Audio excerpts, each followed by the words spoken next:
We Are we ready? Sorry? Sorry? We haven't heard from Councilman. So yeah, I think, yeah, why don't we see, and hopefully Corey will be here. Ready? Call roll? Yep. Chair Filseth, Here. Councilmember Holman, Here. Councilmember Schmidt, Here? Councilmember Wallbach. 3 present. I'm here too. You're an interloper. Did any of you find my policy packet when we moved? It would be right in front of you. No? Is this it? If not, it must have gotten moved somewhere else. No, it's a thick packet. Yeah, this is finance. Okay, it's, Sorry. it got moved Is that around. down? I see a policy and services committee under their operating budget. Oh, there's a binder under there Under that there. No, says. this is mine. No, that's Jim's. Mine, it must No, have this is wandered Jim's. between the two rooms. Mine is here. Sorry. Okay, first, is there any members of the public who would like to speak? With no oral communications, we'll proceed to first item, staff response to committee questions. Okay, thank you, Chair. Just to kind of kick us off and recap from May 5th, as well as the other process. The current status of where we're at is we haven't made any changes necessarily to the general fund yet. On the far right, you'll see all of the items that are in the parking lot, with the date as well as the department and dollar value. And we're still at that $250,000 contingency level. For fiscal year 17. In addition, you guys have in front of you an at places memo. And this memo kind of spans 3 different... This isn't, by the way, my idea of a memo. Yeah, the memo is actually only 4 pages. The rest are attachments. Okay. So the actual memo itself is talking about, it goes through the details of the HISRAP funding. So the history of it, the different allocations. Over the course of a number of fiscal years. We're also addressing the questions that were asked about the community services staffing by division. So we have a detailed breakdown of all of those staffing changes. The bulk of this packet is actually attachment A, which is the retiree healthcare actuarial analysis. And so this is Bartel and Associates' actual report, which he'll present later as part of item number 3 today. And then the last piece is additional information for you guys pertaining to the upcoming meeting on Thursday.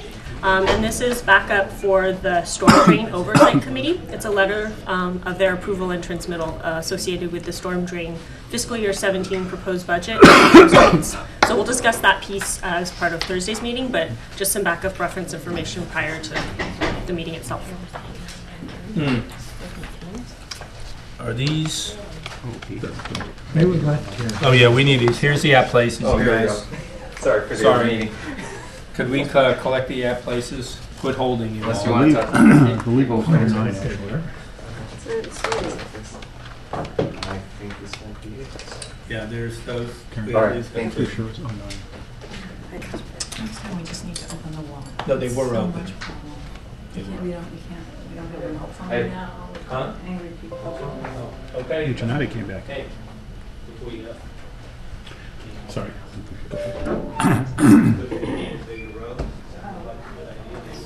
Okay, so that's a big memo obviously in front of you guys. Like I said, the bulk of it is that report from Bartel and Associates, and he will speak to us as part of this meeting. Super. Yeah, I have a question about the historical HISRAP funding levels. I'd asked for the funding going back to the downturn, to before the downturn to current, and I was just commiserating. I was thinking the downturn was like 2000. Oh, You want to? I mean, we can go back further. Okay, we can go first. Yeah, okay, thank you. Thank you. Okay. Let's see. So John is here. Yes, So he's going to be on a little bit later. We were going to start with Peter okay. in terms of the agenda, and then once we're done with his presentation, then we'll start with Mr. Barker. Okay. Super. All right. Well, thank you. Thank you very much. Happy to be here. First, let me introduce my senior management analyst, Jessie Duchamp. She's been with the city for a few years now. Feels like longer than it is because we've gotten so much work done this last year. So we're happy to share some of those accomplishments with you and talk a little bit about our budget. So just in terms of structure, if I can go to slide 2, I'm not going slides. Give you a quick overview. The department is now just over a year old. We were formed last year. We are a matrix department. We are a mishmash. We are a compilation, a collaboration, a hybrid. So we are bits and pieces of a lot of different departments. In whole, we are approximately 80 people, but actually only about 36 FTEs. Those come from planning, public works, and fire. They allocate charges to us, as well as FTEs to us.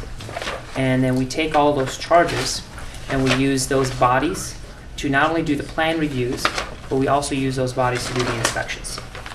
And so it's little pieces of water quality, little pieces of fire prevention, little pieces of planning and other departments. And so we work in collaboration with all of these departments to run the development center at 285 Hamilton, where we do plan reviews, we do over-the-counter reviews, we issue permits, and from there we schedule inspectors to go out and do inspections on buildings. And it's the reason for how we've been able to improve the service levels so well. That collaboration with all those departments has been instrumental in our efforts to meet customer demands and their timelines and keep things moving. At the same time, we try to be entrepreneurial in that we take full accountability for all of our costs and expenditures, and revenues. So our goal is to be revenue neutral at the end of the year and to have no impact on the general fund. And we've started looking at all of our fees and our expenditures very closely over the last year and a half, which is part and parcel to what we have brought before you today, which is a little bit of housekeeping as we get a clearer and better picture of what people do work for development-related activity, and I'll define what that is in a second. Can I ask a question on that? Yeah. So, when we saw fire a few days ago, they reallocated 2.15 I can people explain from your that. department to Yep. theirs, right? Right. Is there anybody left in your department that's still sort of doing fire department Oh, yeah. work? Yeah, we have almost Okay. 7 people, 7 FTEs allocated to our department. Okay, so you're going to explain sort of the... Sure thing. Okay. Yeah. So, so what we try to do at the end of the year is reconcile our revenues and our expenditures and make sure that we capture all development-related activity and we offset that activity with the fees that are charged to those activities. So essentially how we define development-related activity is anything that's done on private property that benefits a private property owner. So in our view, and the direction that we received from council some many months ago was that should be completely cost recoverable.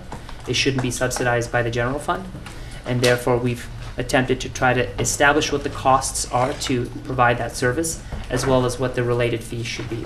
So hopefully we'll bring before you a new set of fees that will be realigned to match expenditures.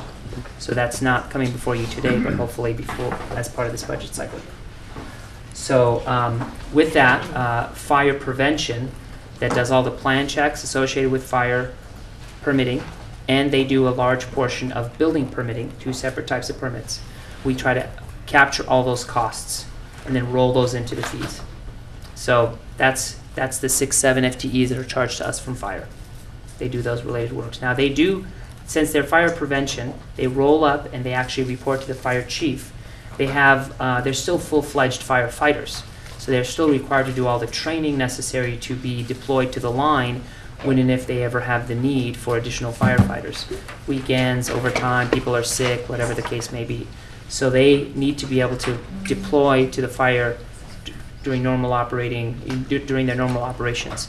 So as such, we've identified at this pass, 20% of their time is allocated towards actually doing fire-related training that's unrelated to the issuance of building permits, inspecting of buildings, or doing any related work to building activity. That's where we came up with that 20%. And every year we get a clearer and tighter picture of what those allocations are and what is the true picture and the actual percentage of time that staff are spending doing these development-related activities. And the piece you just described, the fire-related piece, Yeah. so forth. How many FTEs is that? It's about 7. And We can pull those up real quick. about 7 stars. But I was just going to ask, those aren't sworn people, are they? Yeah, They are. yeah, we have one secretary Okay. that's charged to us, and then the other are sworn officers. And we have one contractor, but that's not part of that 7 FTE allocation. But they're doing primarily development services work? At this point, and as we get a finer and clearer picture of what it is they're doing, we've allocated that 80% of their time is spent doing development-related activity, and we're trying to get a clearer and more refined picture of how that 80% is divvied up. Can you Yeah. differentiate between plan, check and plan review, and fire inspections work? Sure. So there's fire permits and there's building permits. Fire permits are for things like sprinklers and other fire-related activity. Hazmat permits to store hazardous materials in a building. So they issue all those specific permits, and they do all the plan reviews associated with that work, and they do all the inspections associated with that work. Then there's building permits. Building permits to do a tenant improvement or build a new home or build a new commercial building. They might do a piece of that inspection as well as a piece of that plan check. And so their time is split between the two of those areas. But they also do other things that aren't development related, like we talked about, like training. And there's other activities that they do that we're getting a clearer and more refined picture of as we get further along as a department. Hey, Jim, over time, this seems like sort of some of the stuff that we should ask the question, do you really need sworn people to do that? Yeah. Good question. Good question. Yeah. Okay, so Once you I- you want me to- the follow-up Yep. item. It is a good question. I have one too, which is, and goes back a ways, but utilities also have to inspect projects, but they're not part of this whole. Mhm. Why is That's that? another good question. I've, by the way, been getting complaints about utilities not showing up for inspections, so it's fresh on my mind. So utilities is an interesting animal. It's one that we still have yet to fully incorporate into all activities of development services. Right now, we have a representative from utilities at the development center, and she does plan review, and she does some front counter work, answering questions and the like. And then utility inspectors do work out in the field relative to inspections. But we're not charged any of their time, and we don't have any of their allocations in our budget. It's an area that we can explore, but until now we haven't, because it's a little more complicated because they are a enterprise fund, separate from the general fund. And right now we're just trying to understand what is the piece of the general fund that development services is, and to capture that full cost. But I think it's a legitimate question to explore what piece of that enterprise fund is development services related, and how might we be charged for that time but also recover the fees for that work. It's a Okay. totally reasonable question. Okay. Yeah. So with that, I'll get into a little bit about our next slide, which is our accomplishments. So I won't get into the entire list, and if you are interested, I actually emailed this to everybody, but I have a card copy if you'd like it. It's our 2016 action plan. It's everything that we accomplished in 2015, as well as everything that we have proposed to accomplish in 2016. These are ELT priorities. These are city council priorities. These are our departmental day-to-day, below the waterline, if you might, priorities that we're trying to make sure that we do to keep the doors open. Yes, sir. While you're talking, it might be a good idea to pass that around. Happy to. Yeah, please.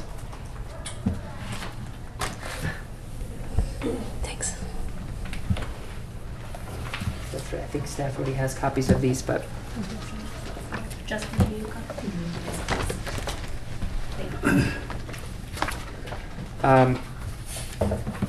now I'm not going to go through that whole book, but it talks about what we've accomplished last year and what we're proposing this year. So, just as a background, but just some highlights from that book, accomplishments from this last fiscal year. We adopted just recently our new REACH code, which came before the City Council, if you remember, a couple of weeks ago. We initiated revisions to our city policy on seismic retrofitting. This has been a long community engagement effort where we've been receiving feedback on our seismic retrofitting ordinance that we hope to bring to the council. Initiating process on our electronic plan review process. We're trying to, again, streamline our plan review process by making it electronic. We've launched a dashboard internally for tracking metrics related to tracking metrics internally on the performance of our plan checkers as well as our inspectors. That's work that we've done. We've launched internally. It's not an external tool, but it really helps us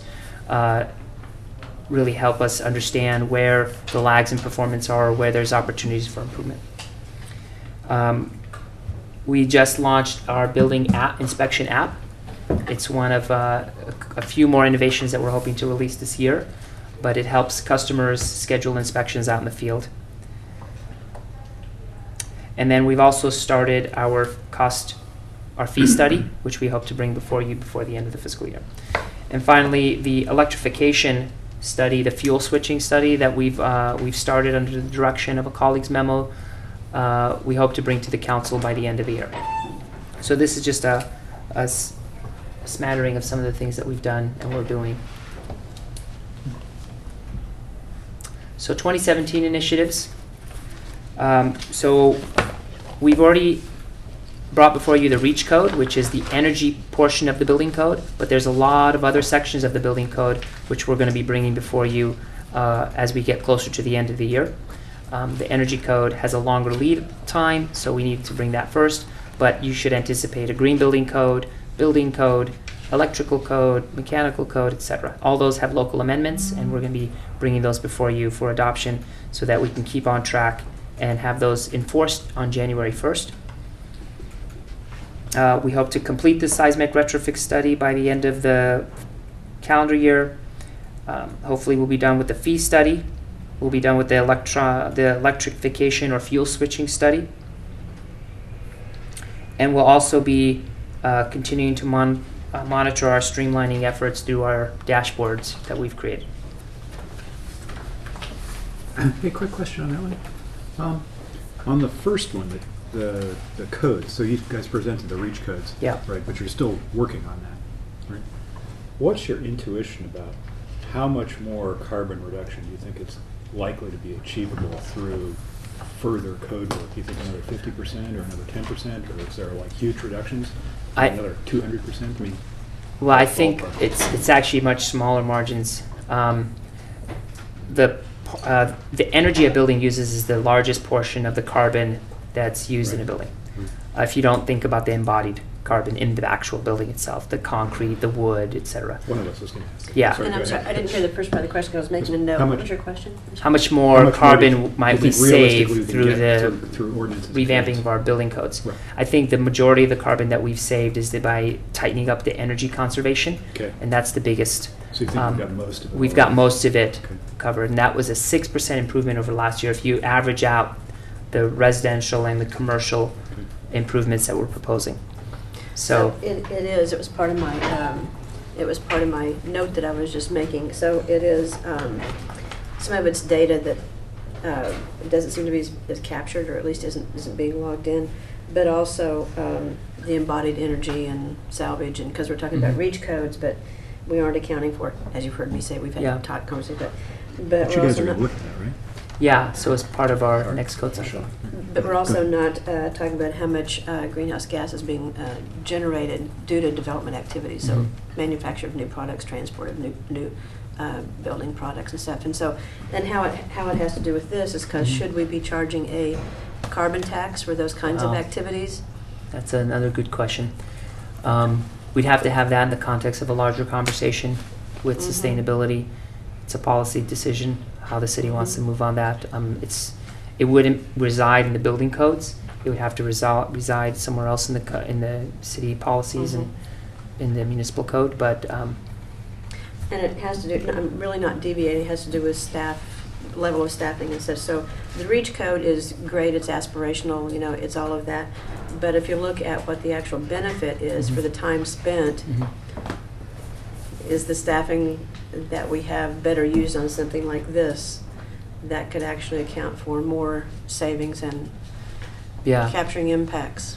So I can't Yeah. answer that now, but it's a Right. question I'm just throwing out there. Yeah, well, we've, back in August of last year, we had a retreat where we talked about all aspects of green building with a focus on material waste and salvage and recycling and other things, including energy.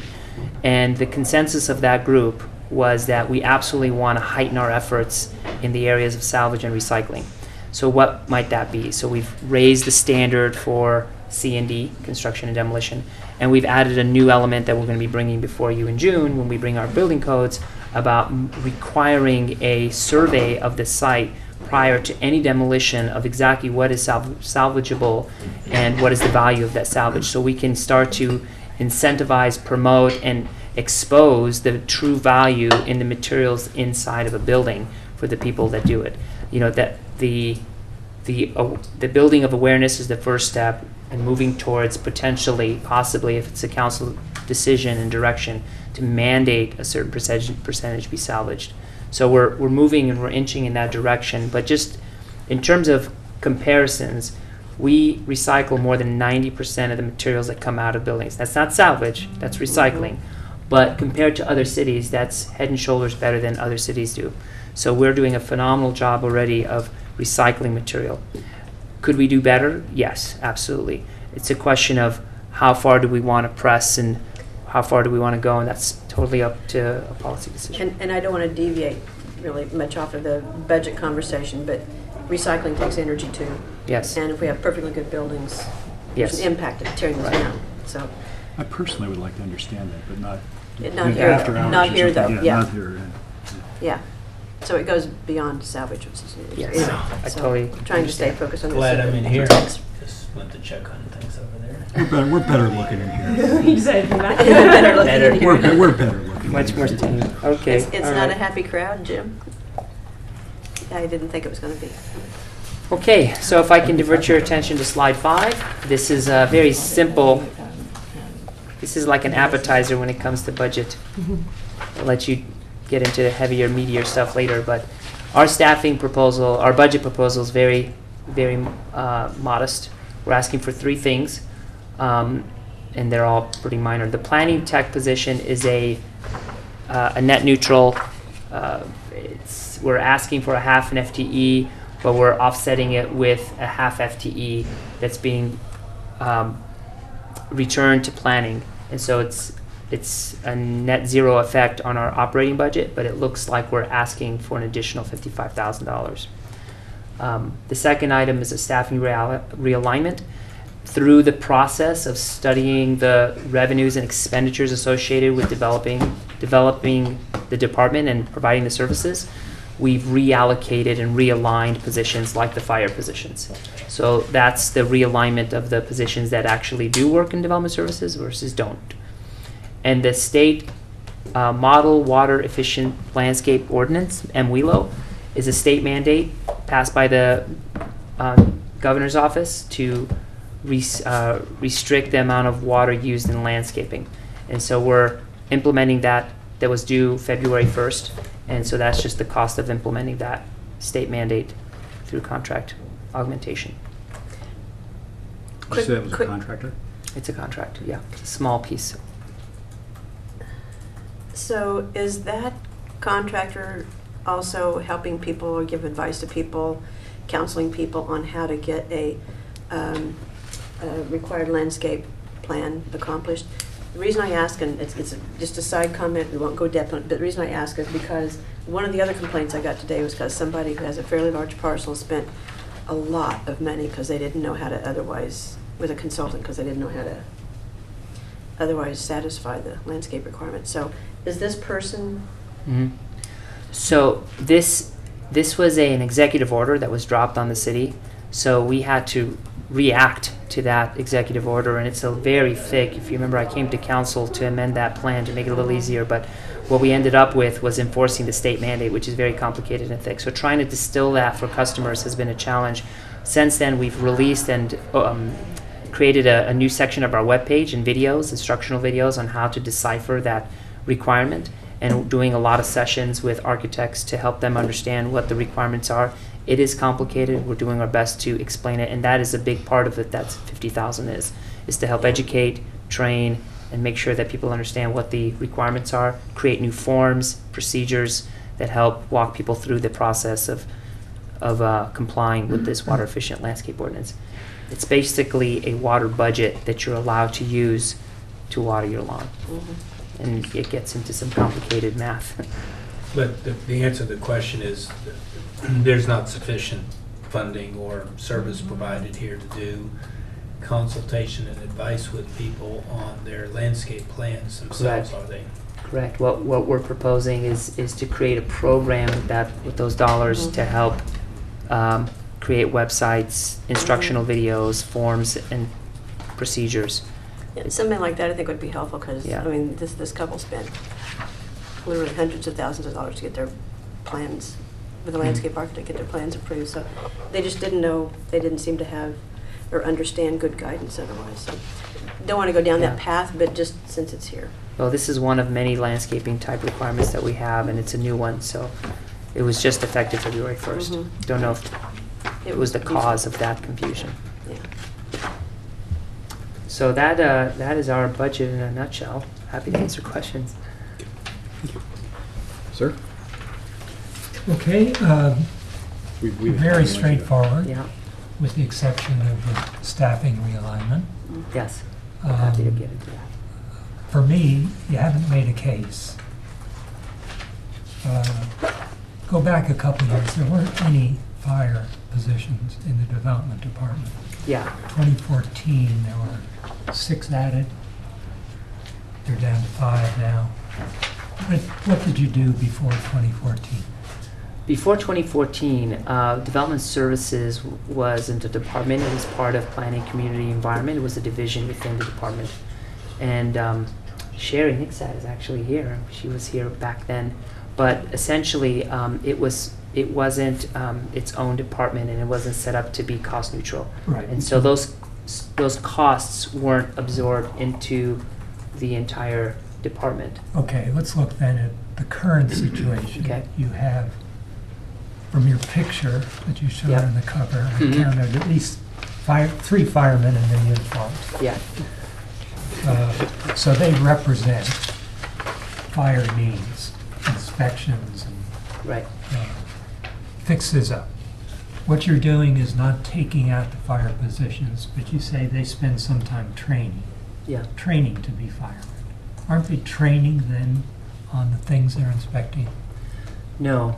The training that they're getting is fire life safety training. How to extinguish a fire, how to save somebody from a burning building, how to extract Right, somebody from a but isn't vehicle. finding how a fire starts, how it grows, how it's contained, That- part of what they're Yeah, inspecting. if they for? were to do that type of training, we would pay for that. That would be incorporated, and there would be a nexus between that training. Well, no, I'm asking really the professional. In order to be a fireman, you need to have this certification and training. Yeah, So to have a fire inspector means that you want someone up to date on being a fireman. right. So base question is, why aren't the users of that service paying for it rather Right. than They the are. general fund? They are.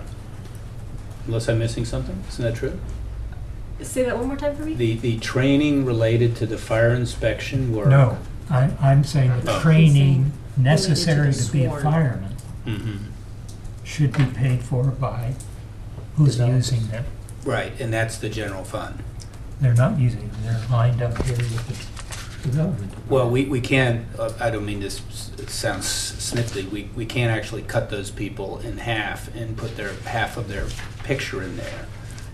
You know, you're dealing partly with charging back portions of FTEs back, not moving whole single people back. Is Are that these correct? firemen on full patrol duty or firehouse duty? So it depends. So what happens is some of them actually do rotate. And so in order for them to be able to rotate between the line as well as development services, for their line work, they have to maintain their fire training and certifications. For the development services work, they don't have to maintain those same qualifications. But to be on that rotation, they need to be a certified fireman. To be on the line. Yeah. On the development services rotation? No, Yeah. they do not. No, No. they do not. And that gets back to the question that Chair Right. Philseth was asking. Otherwise, you could hire someone We else to could. do it. And they're much cheaper. But you want a fireman. We don't want, we have, that's what's provided. That's what's what- available. That's what we have. That's the That's what we current have. setup. We don't have non-sworn firefighters to No, do. no, you could hire someone We on the could. street who, And to pull back from the Inspector. conversation a little bit, what the chair, I think, referenced at the very beginning was a question of we should look at the Fire Prevention Bureau and whether or not we should be using sworn staffing associated with that. And you're getting to the crux of that issue. Because the work associated with development services doesn't necessarily require the same line certifications as a line fireman would. And so is there a possibility that we could restaff this? And I think that's what your original question was getting And at. that's what the chair's question was, as I heard. right, so until you do that though, you're paying extra to have a sworn fireman. Do you? Are you asking about cost recovery? Yeah.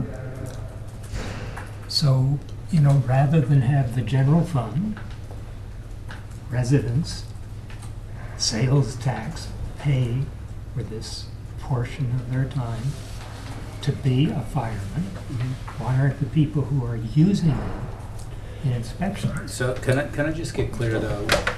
We do still have a situation where during the course of a year, a firefighter who's assigned to be doing inspection work at the development center, who's being 100% charged to the development center and incorporated in our fee schedule, not only is getting training as a firefighter, but could be redeployed back to being a firefighter during the course of the year. Yes. So they could be going on calls during the course of the year. So this is what I meant about we haven't, not only can we not divide them up, I think the strategic question is, could we move to a position where maybe with vacancies, we just sort of say, well, forget this, let's just go ahead and create a position of non-sworn fire inspector position and fill those and leave these other folks only solely doing fire and EMS work. And that's an option which should be discussed.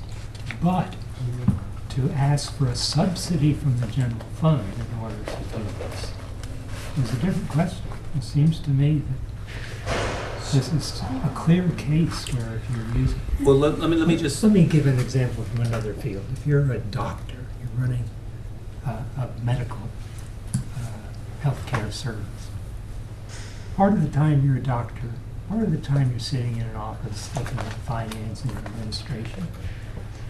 Now, to be a doctor, you need to be a doctor on both sides of that, or you can hire a non-doctor to do it. If you hire a doctor, you pay a doctor's salary for the administration as well as the doctorate. that's correct. So here's a clear case where you're taking a sworn fireman and moving him from fire duty to inspection. So if he's training to maintain his fire service, it seems to me those who use him should pay for it. We're charging him, though, his cost at the percentage of the time that he is working, even as a sworn firefighter doing fire inspector work. Is that correct? Right, so I mean, If we're you- actually doing the opposite of what I'm hearing you say. Are you, if I understand what you're asking correctly, you're looking at the 20% of that person's time that's spent on training, and you're asking, should some portion of that 20% actually be allocated to the customers and development center? Is that what you're Yeah, asking? the portion of time that Spent he's on in the training. development center should cover That is, that the portion city of his shouldn't pick training. up the whole training cost. The development center customer should pick up some of your Yeah, training if he's costs. there 6 months a year, then Is that what you're half the asking? training cost. Well, am I missing this? So I think what's being said is that because we have fully trained, fully sworn firefighters, their full cost should be borne by development-related fees, since we're getting the benefit of having a fully sworn officer do the plan checks and inspections, et cetera. That's what I thought I heard. That's what I'm hearing you So say. let us do this, because I think it's a lot more complicated than this, and unfortunately, we don't have legal tonight. We have legal's on the other one. My sense is this has a lot to do with propositions 26 and 218 and cost recovery, that we may be limited on what we can charge.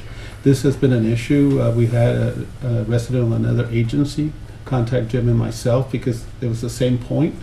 That agency was excluding a bunch of stuff where the productive hours were something like 1,040 from 2,080 as a result of trying to comply with these requirements. So let us do a little more work and be able to respond to the possibility. Because it comes down to a methodology, and then the methodology being legally defensible. If I can chime in for just a second here and then give it back to you, it seems to me like, I don't know whether the numbers involved are that much or that much, right? I mean, I'm sure you'll find it, but it seems like it's a perfect time to sort of ask this question, because you guys are coming back with a revised fee recommendations, and that's how this will get reflected, I assume. It's a pretty large amount, because that's what you put in the parking lot May 5th. 412,867. Yeah, I was gonna say it's already in the parking lot. Yeah. And we can look at it there. But we are under some pressure to generate hundreds of Right. thousands of dollars. And it appears to me that there's one clear way Yeah. of identifying funding. So if it's in the parking lot, we can come back to it and see what we are. It's fine, I don't want to beat this to death, though. When we are allocating the charges for a full-fledged firefighter who is working in the development center, we are charging them that cost, let's say it's 50% or whatever it is, 50% of a full-fledged firefighter cost. We're not discounting it down to a less than firefighter cost. So we're recapturing all of the costs of that full-fledged firefighter doing development services center work. If what you're saying is we should capture the cost of that full-fledged firefighter for work that they do as a firefighter, that's where we start running in these issues that Lalo was talking about the charge, and we just need to be sure we can. Yeah, if to maintain that fireman cachet, you have to do so much training per year. So if you spend 6 months in the development center, then 1/2 of the training to maintain your standing should be development center. Okay, I think we will not win that argument if push came to shove. I think the bigger issue is to talk about prospectively and strategically, where do we want to go? Do we want to create a less expensive class of employee to do development centers work on behalf of fire? That is something we can legitimately do. That's my intuition is that's a bigger impact over time, too. The problem is, though, they now have less incentive to worry about that, since the general fund is picking up all these extra charges. If they were paying it, then they would. We're not doing that, but so I think we need to have a way to maybe come back and show it in a chart. Okay. I can guarantee you, we try to do everything we can to associate every bit of the charges with the development center work that we possibly can. And we do it so well, we have to be exceedingly cautious about not allocating charges that we can't substantiate. That's all I'm saying. Okay. That's true. Well put. Okay. Can I ask one follow-up? Actually, go ahead. I'll let you ask my So, question after. a couple of things. One is, as Jim's heard me say a few times, like, words matter. And so this isn't exactly budget, so I'm not going to ask you to even respond, but I would look for some improvement on this before it goes to council. Is on 229, talks about key performance measures, and you look at, I'll say on 229, and on 232, for instance, everything is about speed and how quickly and how many permits we can get processed and blah, blah, blah, blah, blah. And customer satisfaction, customer service. On 229, it does say, meanwhile, inspectors need to ensure construction complies with ever-increasing requirements added to the building and green codes. So I have this perspective, and I don't think I'm alone in this, that being efficient in issuing permits is, of course, important. But there's so much focus on how much we can get through, how much we can process, that what's missing for me here is, and by the way, in the CAC, as Hillary knows, has talked about this too, is like, I think the only customers that Palo Alto has is utility customers and, you know, garbage customers. But the rest of it is, it's public and applicant, and but not customers. But, you know, for instance, on 232, it says provide a high level of customer service and decrease application review processing and permit issuance times. It should, from my perspective, also say that also assures compliance with, you know, blah, blah, blah, blah, ensures public safety and, you know, that sort of thing. But none of that language is in here, and it's troubling to me. It's really troubling to me. Could you take a look at page 230, and could you speak Yeah, to I was the just about to separate bring that up. ISO rating component? So Because page that- 230 is the ISO rating. We are one of only 4 departments in the state and 9 in the nation out of the 14,000 that have been surveyed by this independent auditor to basically say that that Palo Alto has a Class 1 rating, which is the highest performance rating for the quality of the plan check and inspections that we provide to enforce the building codes. So this speaks to the quality of the reviews and the inspections. I recognize Yeah. that. I'm just saying, why doesn't the language Yeah. and objectives and goals reflect that? It Yeah. doesn't support how we got that. You know what I'm saying? Okay. We can. That's what I'm after, is so that our intentions, our goals, our objectives match the rating that we actually get. That they support that. Up until this time, the emphasis has always been about speed, predictability, and efficiency, and we haven't emphasized our commitment to quality compliance. And there's definitely lots of areas that we can point to demonstrate that. I think that's great and appreciate that and laud that. And the language in the other areas need to also enforce we and can support make that. those kind of changes. Yeah, because, you know, if you're let's just say you're a staff member and you pick this up, it's like, oh, that's the goal. And some things get lost Well, in translation, if you will. I'm feeling like I'm being very argumentative tonight. It's probably lack We of can sleep. argue. We can argue. But That's why we're. Nice to see you again today. Yeah. let's do this again the day after tomorrow also. I think that these things are happening. They're happening, but they're not completely unified in the same sort of location. So the process for going through the ISO rating and the assessment provides a measure of the quality that is there. Now, what the staff Got it. isn't doing is tracking and linking necessarily time, cross-check by the quality on individual applications or volumes. And I would just say this, that could be very worthy and interesting. That might be very complex for us to figure out how we would measure that and cross-check it. I'm not even asking you to, I mean, you've got the ISO rating, so I'm not even asking you in the language to measure it. I'm just saying that as a goal, the language should be embedded in the goal that supports getting that kind of ISO rating. Okay, Okay? Yep. So again, Are you trying I for would the be last- are you amazed. trying for the I would last be word, Jim? amazed that if any of Peter's staff, for the most part, ever used the budget document as a communication tool. There are lots of other ways that he is talking to them. Yeah, I was going to go there too. I Well, think, and if I can I- put a word on this, I I think think of that too. the I think Councilmember Holman I think of that. what her point here is that the language here, you know, this is a reflection of sort of our thought process and the language get used from place to place, and so, you know, on the other hand, that being said, this is a budget document, and the gravity here ought to be sort of finance. Okay, go ahead. Yes, but my concern is how much of this language is translated, because we don't see them as council members, how much of this language is translated the same, or transferred, or translated, whatever, in other documents that staff does use for guidance. So Right. that's my point. I'm not trying to make a big, long conversation about it. It's just an observation, and I would hope to see something different. So, my budget question actually is about, it's on page 234. actually two questions.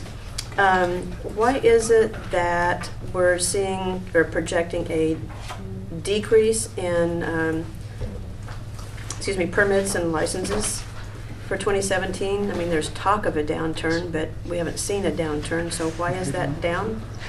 Page 234, top.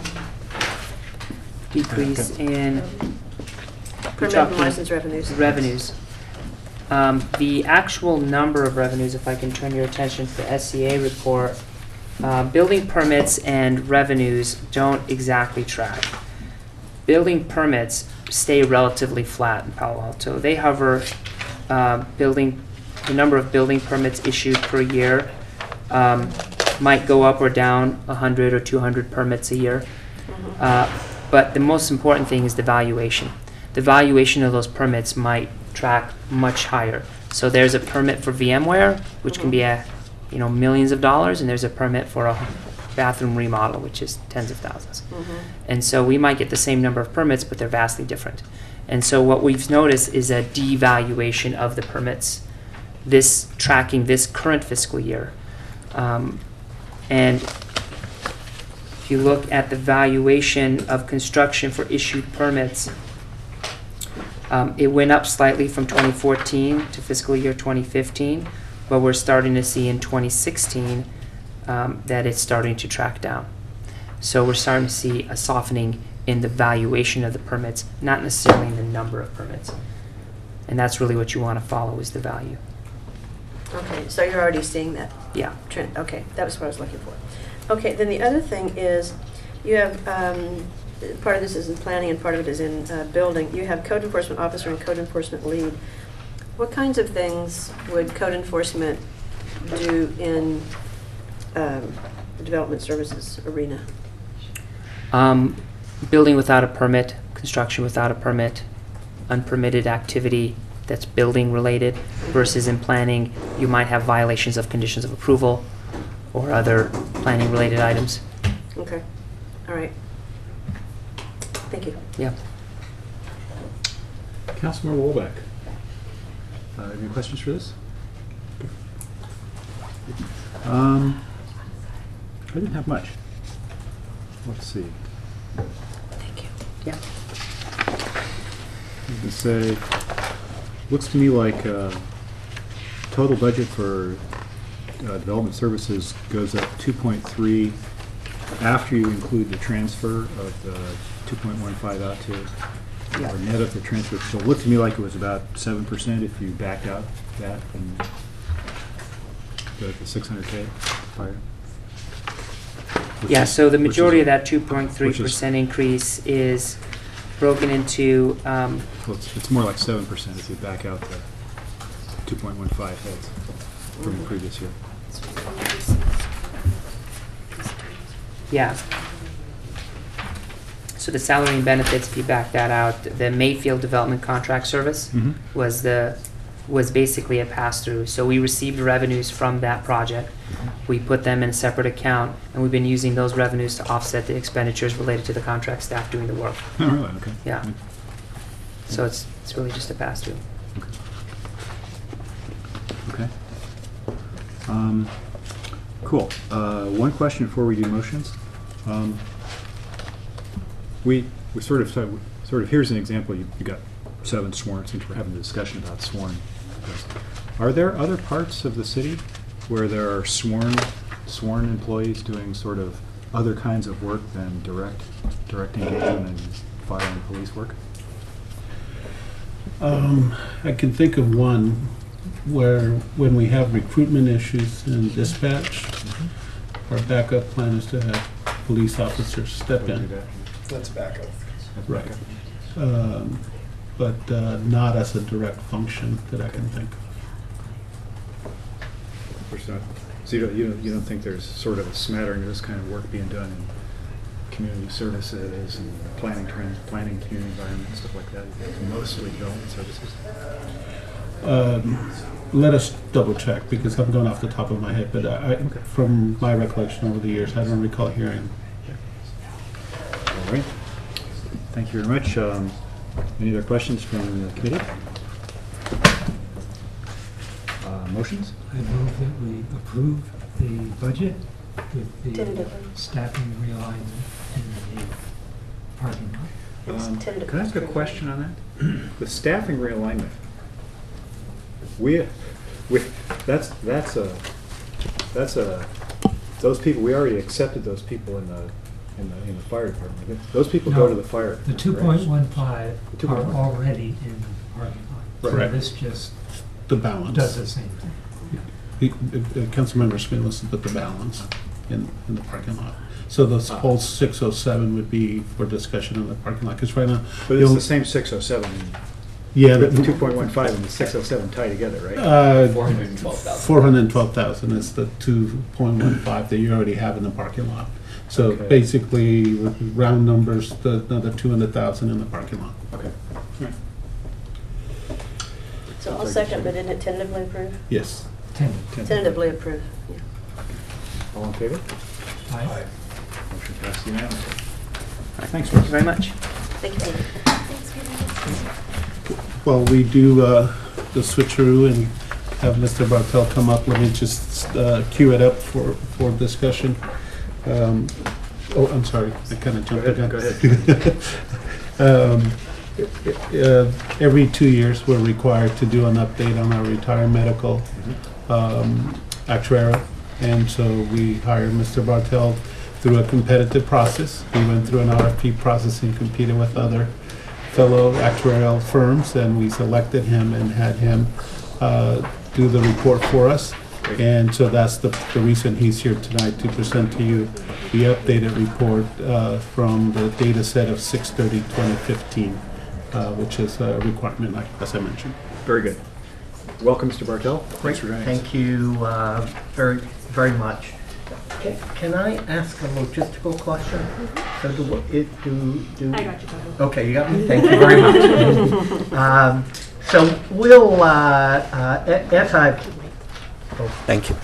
As I've said before, absolutely an honor to speak with you all. So what we're going to do is talk about retiree health care. Let me give you sort of a very, very quick, brief overview of what the results are.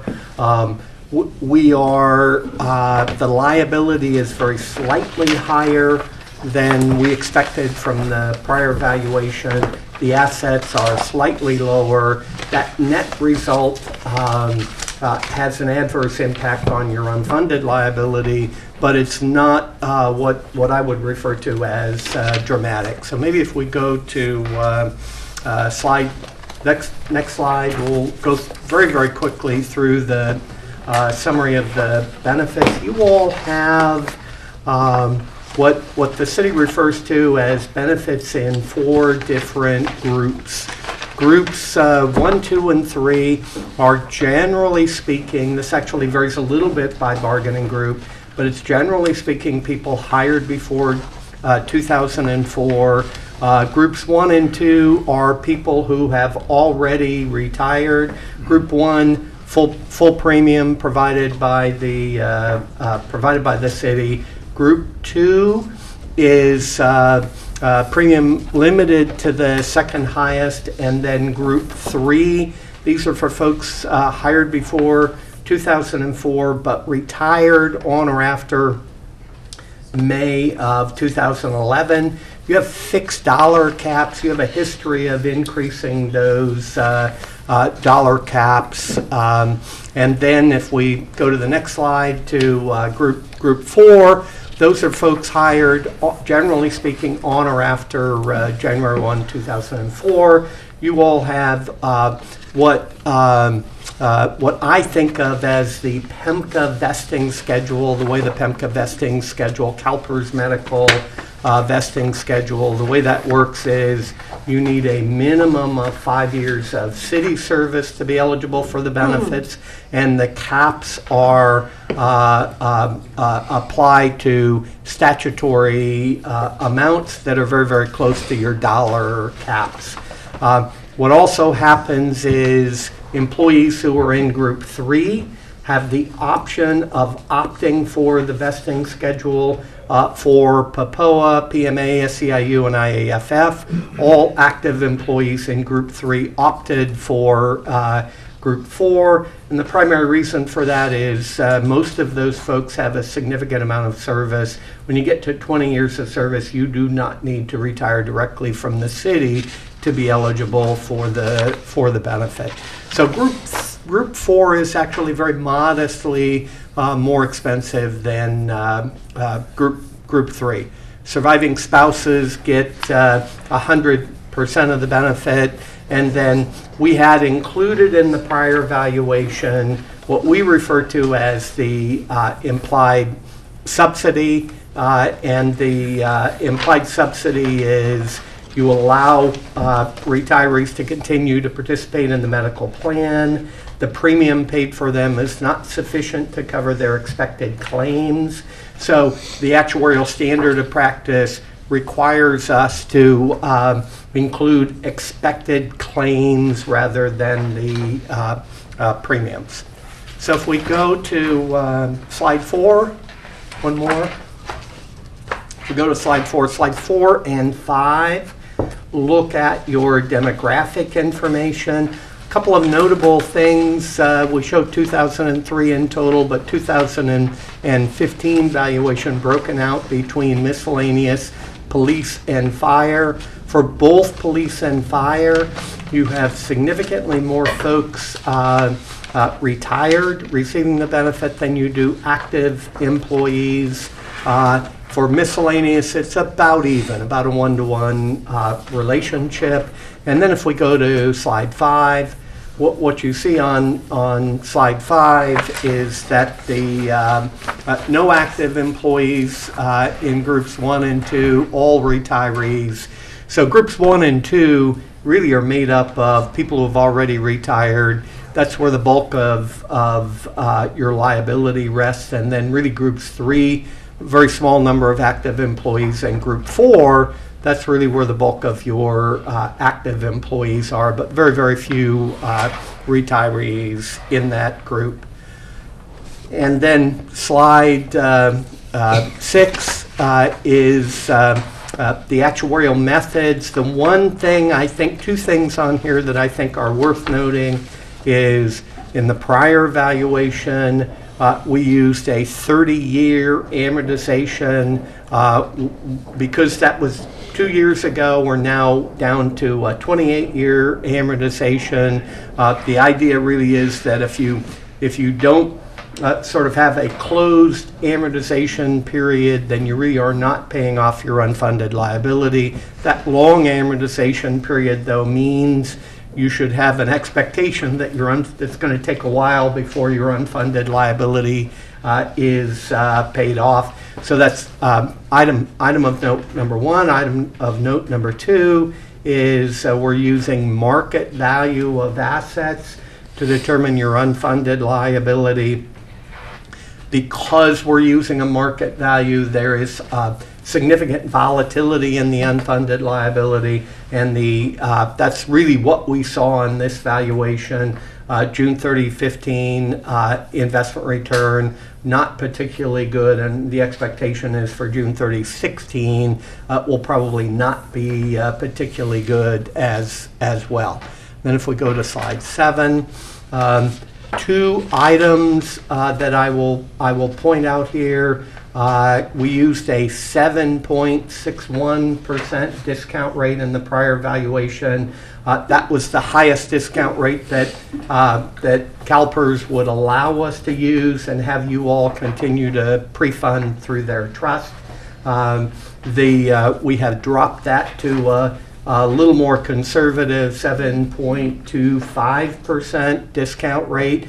That, by the way, was the single biggest reason your liability went up higher than we expected it to go from the prior valuation. So that's item number 1 on this slide. Item number 2 on this slide is we have strengthened that third square bullet down there. CalPERS, as part of their demographic analysis, begin to anticipate continued improvement in mortality, longevity, if you will. And so what we're doing is bringing our assumptions closer in line with the CalPERS assumptions and actuarial standards of practice. So that also increased your liability a bit as well. So if we go to the next slide,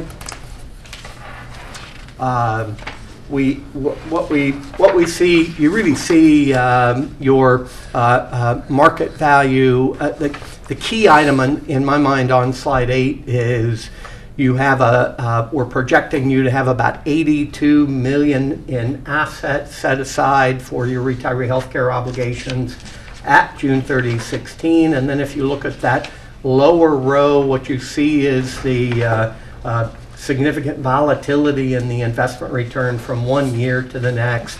So 18% rate of return for June 30, 14, negative 0.2 for June 30, 15, and then about 0 expected through June 30, 16. Important to keep in mind that a gain or a loss has to be compared with the assumed rate of return. So until the current valuation, we're using 761. So if you compare that to the 0 rate of return, there's an investment loss of about 7.6% of the market value of assets for the June 30, 16 fiscal year end. And then if we go to slide 9, Slide 9 is really where the excitement begins, if you will. Your unfunded liability projected to be $140 million. These are in thousands of dollars. $140 million at June 30, 14. It's actually about $164 million. You were about 34% funded. You're now about 33% funded. The reason, if we go to slide 10, the reason for your increase in the unfunded liability, the assumption changes we talked about increased your liability about $22 million. You had some plan changes, really the folks moving, generally speaking, from group 3 to group 4 that had a modest increase in your liability. And then there were experience gains on the data. By and large, that is not quite as many folks retiring as we thought were going to. And then on the asset side, about an $8 million loss. All of that, generally speaking, due to the investment return. That combination of the assumption changes offset by the experience gains added to the $8 million investment loss gets you to an increase in your unfunded liability of about $20 million. I'll just note on this slide, there is one typo where you see a negative 8.1 under the assets. That should be a positive. It's a loss. And then if we go to slide 11, we have the actuarial liability, assets, and unfunded liability by city fund. And that would be as of June 30, 15, as opposed to projected to June 30, 16. And then we have the contribution requirement on slide 12. This is sort of arguably the end of the excitement. Your contribution requirement for 15-16, you're sitting at about $14.8 million. That went up in 16-17 to $16.4 million. Your pay-as-you-go cost, what you are pulling out of the trust to sort of reimburse for the benefit payments, also went up. That really resulted in a net increase in your pre-funding contribution of about $640,000. You really don't see that number there, but that really was the net increase, the net impact, if you will, from 15-16 to 16-17. So I went through that. I'm sorry, slide 13. We are projecting into the future. If investment return is as assumed, that 7.25, we're projecting you to be at about 50% funded in about 7-8 years. I went through that relatively quickly. I'd certainly be happy to answer any questions you all have. John, Yeah. sorry that I didn't ask you this ahead of time, but Kylie, can you go back to slide 9? Sure. And I was trying to look for the number really quick, but you'll probably be faster than me. Could you maybe touch for the Finance Committee members on the implied subsidy? Because there's a big portion in here, and I think it's an important point to understand. Yeah, I'm going to do this a little bit off the top of my head. If you look at what I'd like you to do is look at the June 30, 15 valuation numbers. Because the 15 valuation number generates the 16-17 contribution, we're actually showing you the June 30, 15 and the projected June 30, 16 numbers. So if you look at June 30, 15, what you see is about 2/3 of that liability is for retirees, about 1/3 for actives. And if you take that $234 million number, I'm going to do this a little off the top of my head, about 25% of it, I'm going to say 50 million in that neighborhood, is for the difference between the expected claims for current and future retirees as opposed to the premium that's being paid. So a large portion of the total liability is that implied subsidy, if you will. The difference between claims and premiums, that if we kind of go back to what that is for a moment, the one thing I can tell you, the older I get, the more time I spend going to the doctor. And what's happening is the premiums that are charged are a blended experience of actives and retirees. Retirees are older, so their actual cost is higher than active employees. That's really what's going on there. And this was a new requirement that just came into play. Otherwise, our numbers would have looked a lot better. That's absolutely right. But this change that is we must follow, really set us back in my. From my comments, not John's comment, we were trending much better. But so to the point was that we were addressing our situation of funding our annual contribution, setting up the trust. Just a little more background. I can't take the credit for this. My predecessor did this when we were super funded in pension. In other words, we didn't have the payment requirement. Turn of the millennium. Yeah.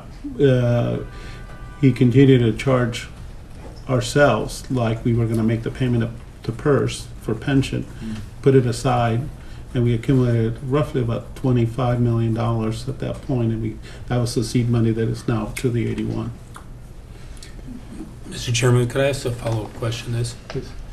Just curious, John, in your experience looking at this 77 million ratio for actives to 157, a little over 1/3 to 2/3, how does that compare to other entities, and what does that say? I mean, really. I'll maybe give you a couple of comments on that.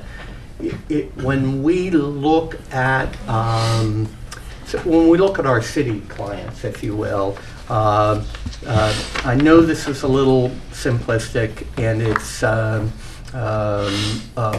probably not precisely accurate, but our city clients sort of fall into a variety of different categories. What I think of as cities that have been around a long time with fixed boundaries. In other words, no ability your population is not expanding. When I look at this city, that you kind of fall into that category. It means you've been here for a long time, you've been providing services for a long time. You also have employees that, generally speaking, tend to stay around. So you all, for a city that falls into that category, that relationship of a lot of liability for retirees compared to actives is not at all uncommon. It's also true when you look at the level of benefit provided for retirees. It is more generous than it is for active employees. So that expands, if you will, that difference between retirees and actives. When we look at cities that have expanded in population, so if you look to many cities in the Central Valley, or if you go down to Southern California, to the Inland Empire, what you really see is quite a difference. The liability for retirees compared to active, much lower than for you all. So what I would say is you all are a very mature city, and what that means is that much more important that you are doing what it is you are doing, which is pre-funding, setting the obligation aside. It's absolutely fiscally prudent. It will save you money in the long run. So generally speaking, we have more clients that are in the not quite as mature as you all category. So you all just kind of fall into that a large liability for retirees. We have probably less than a quarter of our clients falls into that category, and you all are towards the upper end of that quarter primarily because you all have changed benefits for your active employees, whereas many of our other clients have not.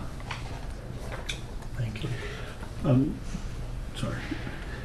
With that, we have one final slide to present to you, then we'll open it up for questions. Go ahead, Ken. This last slide is just kind of showing you the ARC payment over the course of your 2016 adopted to your current modified for 2016, as well as the proposed ARC payment that's in the actual document, so what this budget is built on, versus this new valuation that just came out. So as you can see for fiscal year 17, the delta is very small from what's been assumed in this budget and what's been built on. I think at this time, given that nominal value, we would probably recommend adjusting this as part of our mid-year budget review instead of reopening all departments, all budgets through this proposed process. Great. But you can also see, where you're at versus fiscal year 16, and we have that modified column to kind of highlight what Chair Filseth's comment was at, I think, the get-go, which was that double counting of the implied subsidy. So you can see the adopted implied subsidy is up there in the different funds, as opposed to the modified has that implied subsidy pulled out. You're talking specifically about retiree medical. A lot of what you were talking about was our ARC payment for pensions. Is that right? No, I'm talking, this is all retiree medical. Okay. So you're saying that we have unfunded liability for medical specifically of 164. That's right. That's shockingly close to the OPEB number. Is there much in OPEB besides this? Well, this is really the OPEB. Yeah. This is the OPEB number. Yeah. So there's not. So other That- OPEB is just basically Right. this, and there's not There's nothing else, right? Just the retirement. accrued vacation time. Cruise, yeah. We have that separate and fully funded. Chair Filseth. Okay. Yes, sir. Please. So a couple questions. Just trying to, piggyback a little bit on what the city manager was asking about comparing to other entities, trying to think about these numbers in context. You know, what would a healthy city look like? What other cities in the region, in the state look like? And you know, what would healthy look like? So looking, I'm trying to remember which page it was. I guess so slide 23 of the whole presentation, slide 13 of your presentation, where we're looking at the 10-year projections. So I guess to look at the bookends of projected funded status, 36% in fiscal 17 and 55% in fiscal 26. First question, how confident are we in the 55% in 2026? Is that wild speculation? Or is that very certain? Is it somewhere in the middle? How much confidence can we say that with? Yeah, so I'm going to give you an actuarial answer to begin with. Okay. And then I'm going to do my best to translate that to English. Great. Okay. So when we do our projections, we attach some underlying confidence to that. So 100% would mean that the funded ratio, we would be 100% certain that it would be at or greater than what we have. Mm-hmm. We have about a 55% confidence that you, in June 30, 2026, that your funded ratio will be at or bigger than the 55%. It's a coincidence those are two 55% numbers, just so you know. Thank you. So greater than a 50% confidence level, and all of that has to do with the investment return assumption, where we've changed from 7.61 to 7.25. That 7.25 is slightly greater than a 50% confidence level. That's why I kind of make that statement. Our 7.25 is modestly conservative, is what I'm saying. Okay, and so the next question is, looking at those bookends of 36% in 17 and 55% in 26, is that healthy in comparison to ideal? Like, how do we judge that, or how healthy is that compared to ideal, compared to other California cities? And those might be very different questions. That's a tough question for me to answer. Let me tell you. Let me tell you why. You're welcome. Yeah.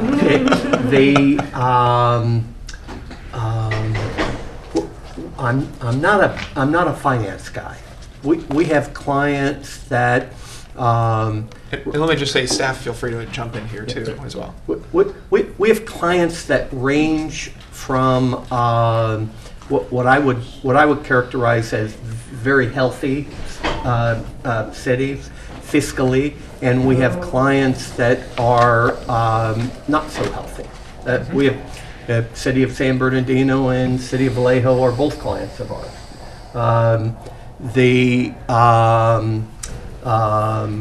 Both of them, by the way, are pre-funding their retiree health care obligation. But it would be accurate to say that neither one of them are projected to be at this sort of funded ratio.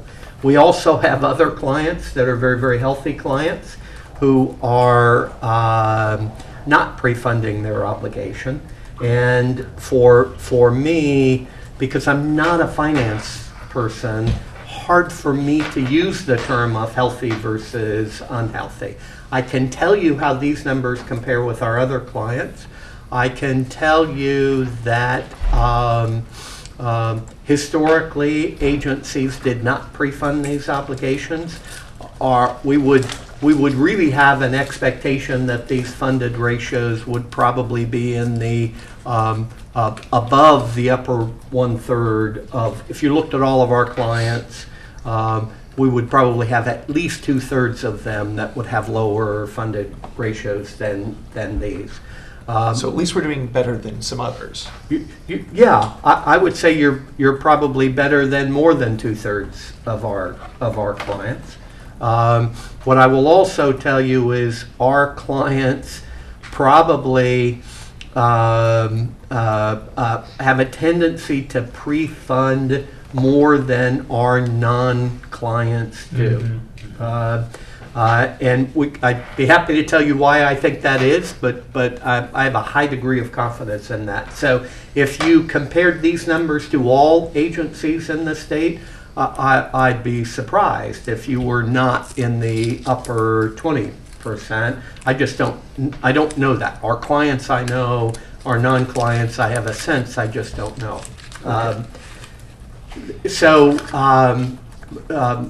Let's talk about the word healthy, though, because I have a personal bias. My personal bias is I'd like you to be 100% funded. I think 100% funding is healthy. Now, does that mean that it's necessarily unhealthy that you are at 36? You haven't been funding that many years. I actually think it's quite good that you're at 36, even though 36 seems quite low compared to where I would like you to be. So for me, if you are at 36 and you have a budget and you have a plan and you have the revenue to be able to make your contribution to pay your unfunded liability off, I actually think that's healthy. Keeping in mind that I'm not a finance person and I'm the wrong person to really use that word. Yeah, like I said, I've got a couple more questions, but I'm happy to hear from staff. Well, I just wanted to just state the obvious. So, I mean, right now, the path we are on would say that in 2045 or whatever it is, we would be at 100%. That's right. So that 28-year cycle, I mean, which until 2 years ago, we were, in my simplistic lexicon, we were just rolling everything over every year, and we were not healthy in my view.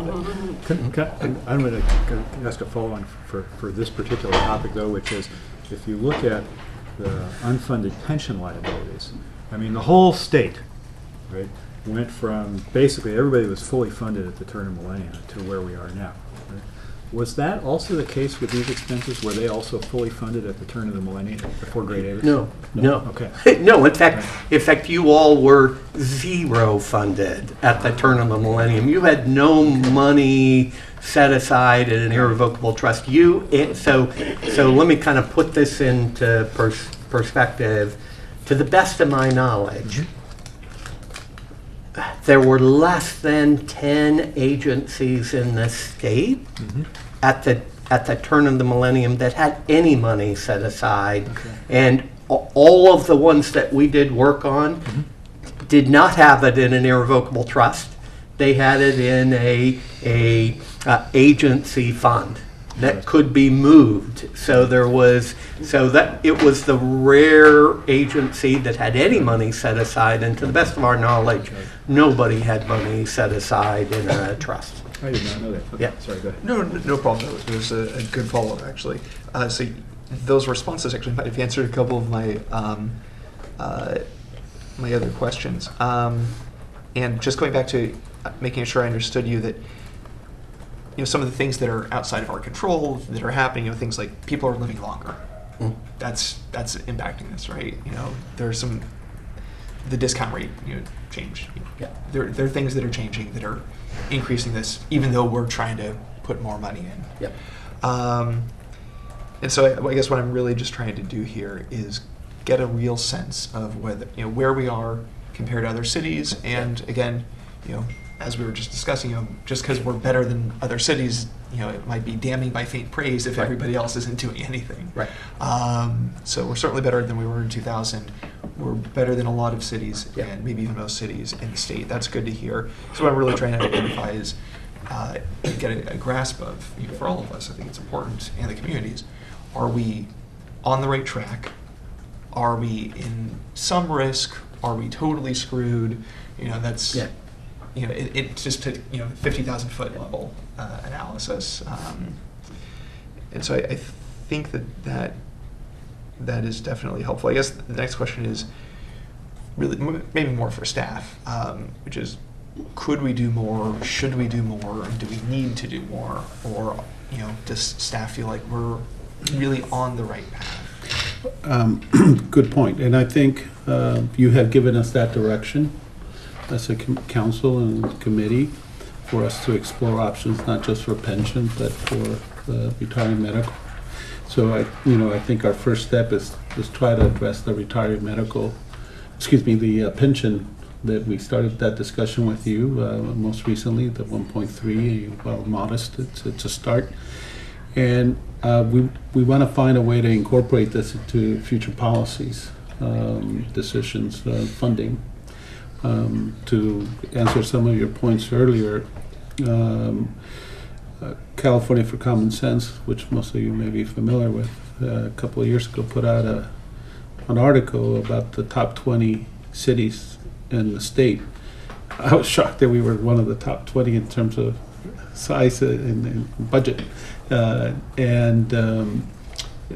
Most of them had not. Rest of the state's really screwed. Okay, go ahead. Most of the cities. Size, probably because of our utilities. Yeah, exactly. Most of the cities had not put money aside of those 20 largest cities. We were in the top group, so it gives you a sense from that number. John's right. We didn't start a trust. We just put it aside within our own fund when we first started this. So I think we're making headways. I think there's room for more. It's a matter of balancing all the priorities that the organization has, the council, the community has input, right? So, I think at one point I gave you an example of what a potential funding policy could look like. Not that this is the answer, but a potential option. That, currently anything above 18.5, the city manager has discretion to recommend to you to send to the infrastructure reserve. So we talked about, well, maybe half of that goes to infrastructure and the other half is split between retiring medical and pension, for example. That could be another way to do it. So there are ways for us to embed future funding policies beyond our annual required contribution to address this. I think I'm just looking at what it is that you're recommending with regards to this here, and that's page 25, right?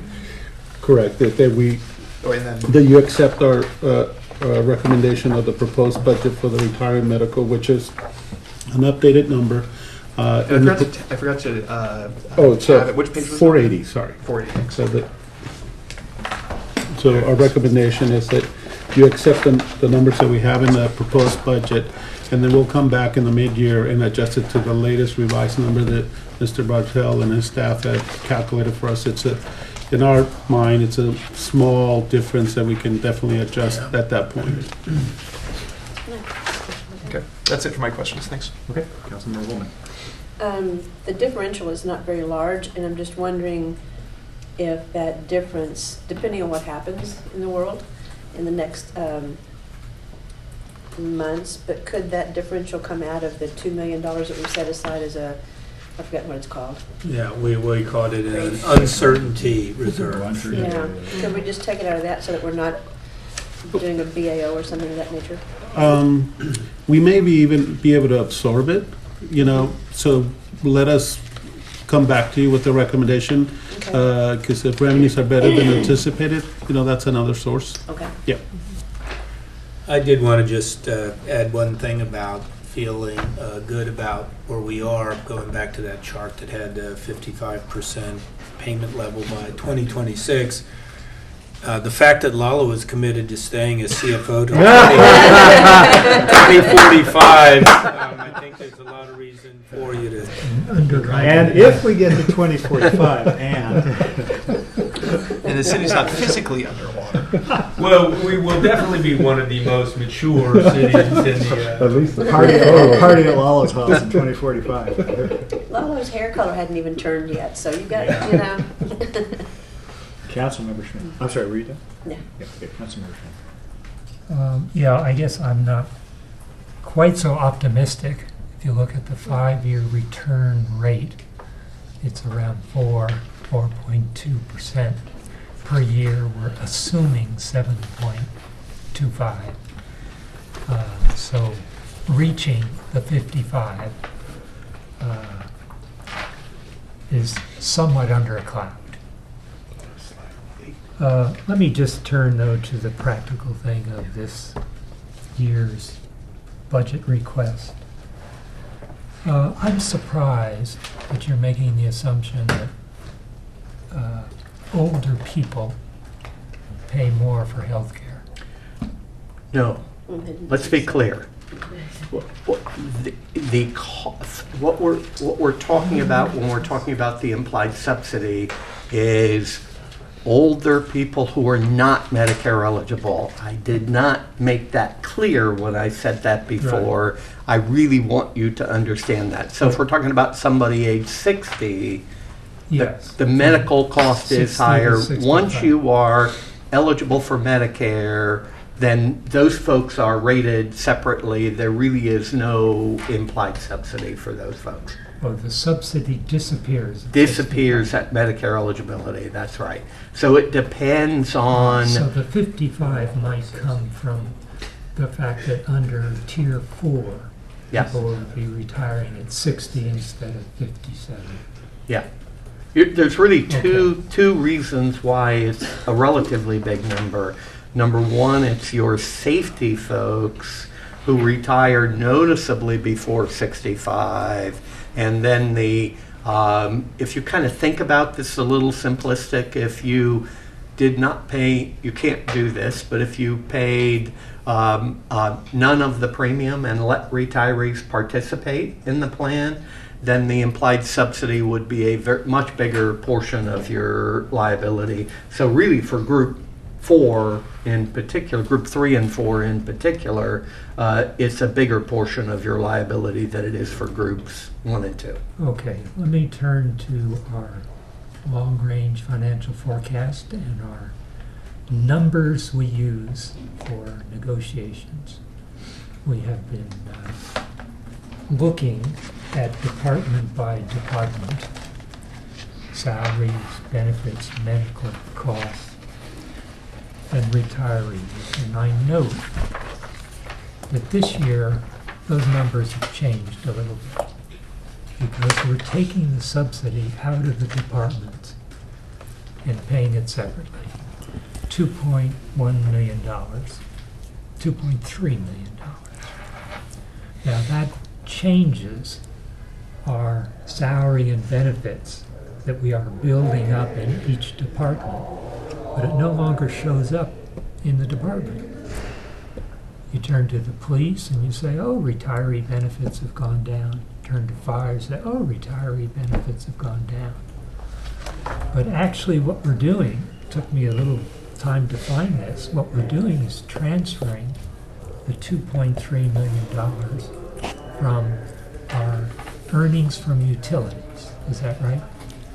Not quite. So what happened in fiscal year 16 is there are theoretically two ways through which you can recover the costs associated with the implied subsidy. So the implied subsidy is inherent in the healthcare rates that the city pays to PERS, or CalPERS, I'm sorry, for active employees. And so you collect, if you apply the flat rate, let's say it's not, let's say it's 10%, right? If you applied that 10% rate to everyone's salaries, that 10% rate would collect not only active employees' contributions for CalPERS, but also that implied subsidy. Yeah. And so in the fiscal year 16 budget, they used those CalPERS health rates, and they also budgeted the implied subsidy through the allocated charges in departments in the retiree health care line.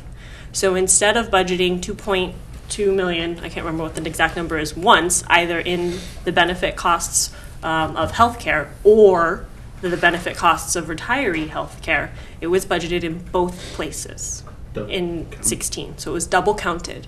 So the 16 adopted budget has that $2.2 million in two places in departments' budgets. So their departmental budgets are overstated. And that's why when we look at this slide, what we did at midyear is we fixed that and we pulled out the implied subsidy from departmental budgets. That double budgeting, we pulled that out. So we had savings as part of midyear, and that's what, frankly, it was one of the major reasons why we were able to fund a lot of the things in the midyear budget CMR. And so when we pulled that double budgeting out, you look here at your modified fiscal year 16 budget, your actual general fund retiree medical was 8.2 million as opposed to what is currently being shown as the 16 adopted budget of 9.7 million. So that year-over-year change when we're looking at departments, your adopted budget is what it is at that point in time. So we haven't restated that adopted budget in this the 17 proposed budget because we changed it post-adoption. This affects only retiree medical. Correct. So if you turn, for example, to police on page 337, it says from 216 it had 2.7 million. In 2017 for retiree medical, 2.67. So it's a decline of 3%, where actually, if you turn to the retiree medical, it says 8.9% increase. So that, if we look at police, let's just take the example of police, and I can pull up the numbers in a moment. That 2.75 million in the 16 adopted has, because I have them in here right here, has an implied subsidy charge of police has an implied subsidy charge of $404,000. So if we were going to restate that 2.75 number and reduce it by 400,000, you would actually see a year-over-year increase, which is consistent with what you would expect. Yeah, but if you turn now to 480, the retiree medical benefit fund, the 2.291 is a transfer from the general benefits fund. And if you turn to the general benefits fund, that comes out of, what is it, non-operating transfers. Correct, because through that rate, through the CalPERS healthcare rate, that's where that implied subsidy is inherently. So we're collecting that 2.2 million through those rates and employees as their paychecks are getting cut, and it's going into that fund. But in order to show you the full ARC payment, we're transferring that implied subsidy piece between the two funds so that in this retiree health benefit fund, you see that full ARC payment, including the implied subsidy. Now, where does it show up if I turn back to the police budget? Where does that 444,000 show up? The 404,000, I'm sorry. I think it's your mid-year number. My mid-year number? Yeah. The 404,000 is sitting in your FY16 adopted budget, $2.753 million number. Should have been less than. It should have been less that. So it should have been, roughly 2.3 million compared to 2.6 of an increase. So you would have seen a 300,000 increase in retiree medical if it wasn't double counted. Well, then I guess the question is why in every one of the budgets that retiree medical is lower? Because of that double counting, we enter it twice. So we double budgeted. Right. So we would have to, modify. Typically, you don't modify, as Kylie says, your adopted budget because that's what you adopted. So we would have to compare it to the modified budget, which is what Kylie's doing at a high level here. So We would have to do it by department to show you the difference. So over the last year, then, we, as a council, have been looking at overstating our understating our medical cost, Well, medical benefit cost. We overstated it for half the Overstated. year, then we fixed it at mid-year, right? So how does that translate into the decisions we made over the course of 2016? Were we making wise decisions?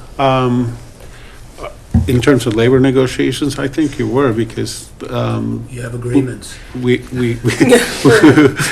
knew that the number was overstated, and so when we were working on the numbers, when we were working on the numbers, we knew that, and we had presented that to you through March and April. Okay, so the numbers we have for 2017 going forward are, by department, are an accurate reflection of compensation, if you turn to the total compensation sheet up front, what is it, 84?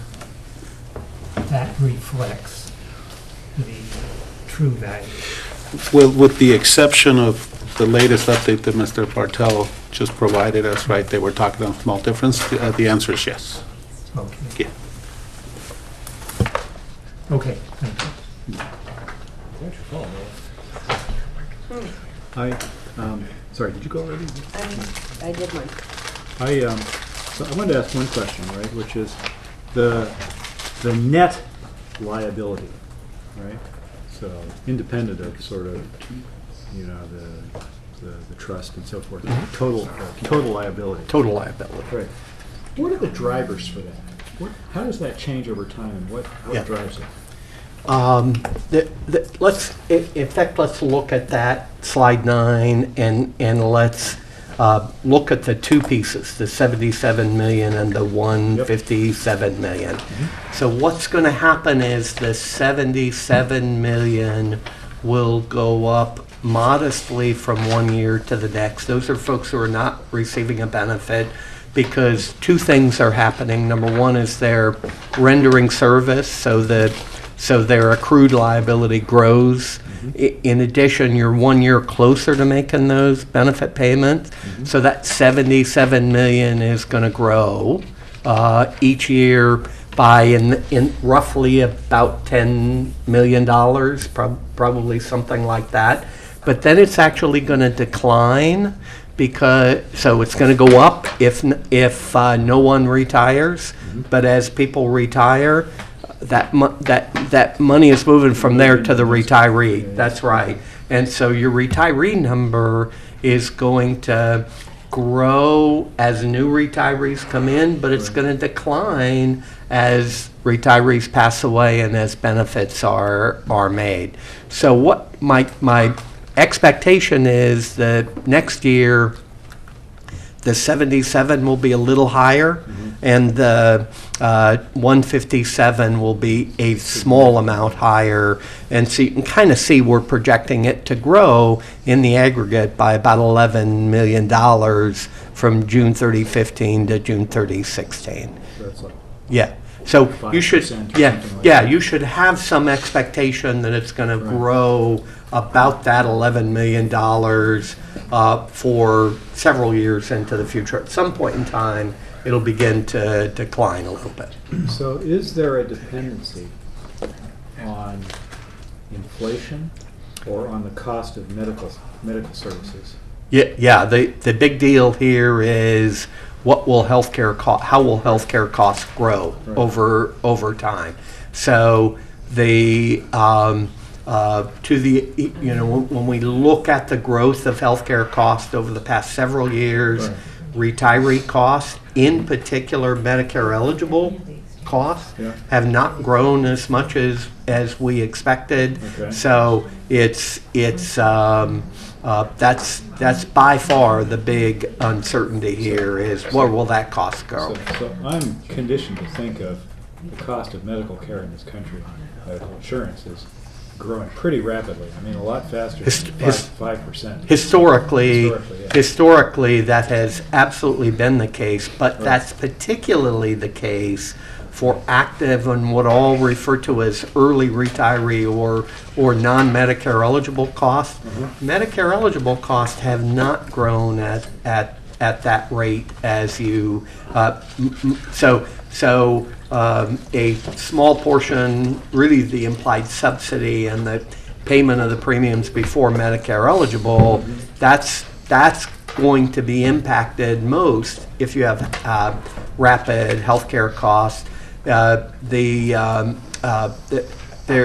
are significant restrictions on how much Medicare eligible premiums are allowed to grow. So you probably should have an expectation that your active premiums are going to grow higher than 5. No question about that. But because so much of your liability is for Medicare eligible, we we think the restrictions kind of get you to a little better place than you might expect. Interesting. Interesting. So if we go back to, pick a number, 15% a year, 20% a year, healthcare increase, you don't expect to see it reflected in that? Well, no, it'll be reflected, it just won't be reflected anywhere near that much. That's right. That's right. Okay. Thanks. Yeah. Could I ask just one question, Mr. Chairman? Just curious, not that we, not being theoretical here, but obviously the council's concerned, John, about the sustainability of adding full-time, fully benefited employees. What would happen in this area if our actual active numbers went down by some percentage? If we just said we had 10% fewer systematically, or 20% fewer, what happens in all of these different numbers, and how does that relate even to the unfunded liability? So, just so you know, my answer is different for OPEB, for retiree healthcare, than it is for pension. Because for OPEB, you have to be eligible to, if you leave prior to retirement, you don't get the benefit at all. So I know this is a little simplistic, but what I'd like to do is look first at this slide, and then we'll go to the contribution, if you will. If your liability for active, 77 million, if you, all of a sudden, if your active population went down by 20%, that retiree number does not change.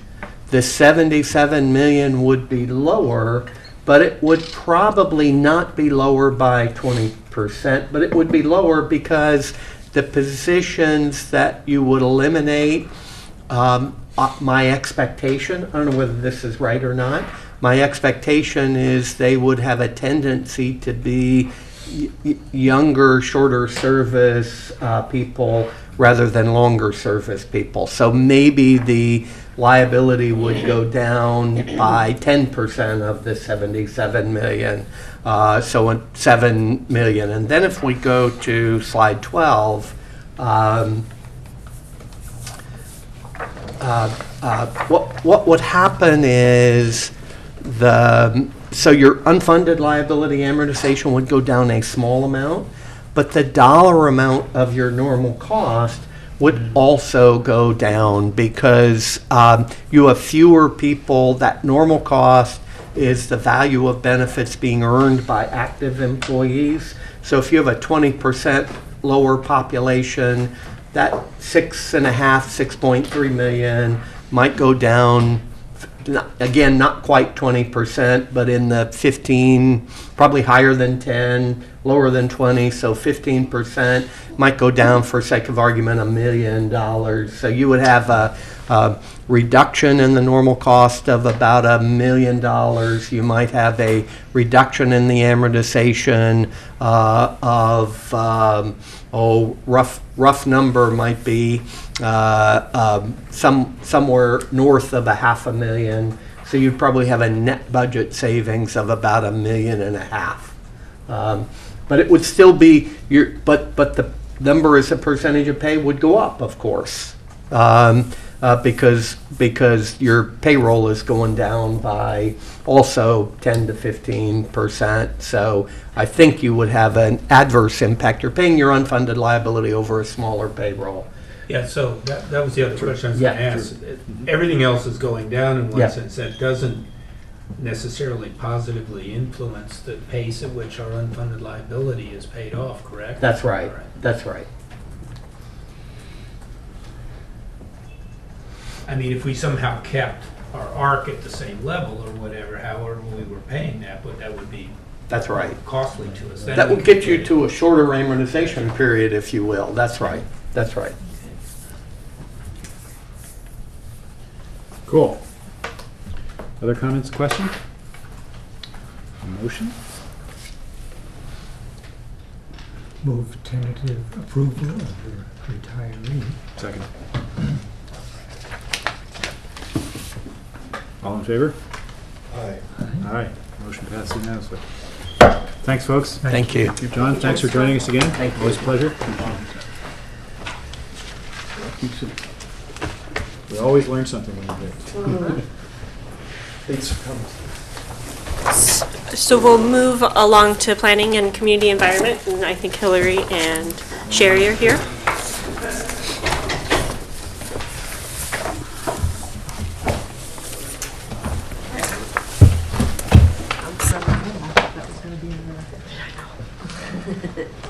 You're up. So hi again. While they're getting settled, sorry, getting late. Oh, look, it's How much Hexagon of this is Consultants. relevant to the rest of our discussion this evening? And none of it to the rest of the conversation. To the rest of this evening? Or is that pretty much it?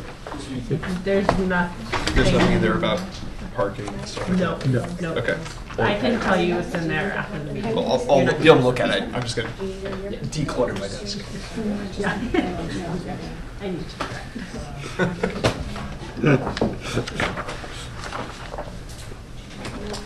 Whenever you're ready. Okay. You're gonna run the PowerPoint for us? Fantastic. Okay. Well, good evening, everybody. Should I wait for Councilmember Schmidt? He's right there. Okay. Don't have to wait long. Okay. Well, good evening. Just a quick overview. I think you all are aware of the many functions that are in the purview of the Department of Planning and Community Environment, but this chart shows it in a neat beehive configuration, which I think is appropriate. We have the long-range planning, transportation is planning and engineering, code enforcement, and then our current planning, which is not just current planning application processing of entitlements, but support of the development center. We included in the budget book a sample of some of our accomplishments last year, and you're well aware of many of these, having had a hand in many of them. Ground floor retail ordinance, the annual office R&D limit, the bicycle boulevard concept plans, the TMA launch and the downtown commute survey, all of our work collectively on RPP and on the comp plan. This, of course, is all in the context of a pretty small department in the scheme of things, about 36 bodies in our department right now, and when we're fully staffed with on-call consultants and hourlies. We are continue to carry a significant number of vacancies, and yet our workload is just tremendous. In fact, Zaria, before she left, did a calculation. The department is responsible for over 50% of the study sessions and action items that go to council. So we're small, but we're mighty. We're proposing some initiatives, many of them continuation of ongoing programs in 2017. The comp plan update will continue. We had a long discussion last night, as you know, about the future RPPs, so I should have included a plural there in the second bullet. Also, as you know, we'll be implementing the parking wayfinding, undertaking and completing a paid parking study, continuing our work in support of the TMA and the bike projects, and then we'll be collaborating with the police department on phase 1 of a speed survey and undertaking a number of safety improvements. There are a lot more things on this list that I didn't have room for, including accessory dwelling units, the review of the IR program, and then just internally we're focusing some attention on our application processing, kind of predictability, consistency, and cost recovery now that we have updated fees. The budget, just kind of as an overview, you really don't see any change here. We had a general fund support of about $8.9 million last year, and it's about the same proposed next year. We do supplement this with CIP projects and special revenue funds, so some of our work touches those other funds. We are making some staffing requests and some additional budget requests that I'm going to talk about in a minute, and I want to end by telling you some of the many things that we would like to do, but that are currently unfunded. So our staffing requests. First, let me just step back and say philosophically, I often get asked, well, why don't you just get more planners? And the truth is, we're carrying planner vacancies. We have a number, and I always feel like it's hard to ask for positions when you have vacancies because you don't know what your full strength is capable of. But this year, we've taken the philosophy of asking for positions that will really leverage the time and efforts of our planning staff. So we're asking for a management analyst on the administration side who's going to help us with our cost recovery, fee monitoring, and business operations, taking some of the load, I hope, off of the planning staff for a whole number of things and helping Sherry with all the work that she does. We're asking for a program assistant in transportation that's going to take a lead role in some of the data collection and analysis for our parking programs primarily, and take the load off of Sue Ellen and other professional staff. Then we're asking for a building planning tech who is going to be assigned at the development center and doing intake of all our applications. Currently, we detail planners from our department to intake applications, and it's a huge drain on them and a distraction from their other work. So this is a way to kind of give them more time to focus on their work efforts. And then we're asking for another half of a position for Safe Routes to School. That's a program that's been very successful, and we have been operating with a few half-time positions. We're trying to create a full-time position and get professional staff to help us with that program. All of these are only partially funded by the general fund, so I can explain a little bit about each one of them.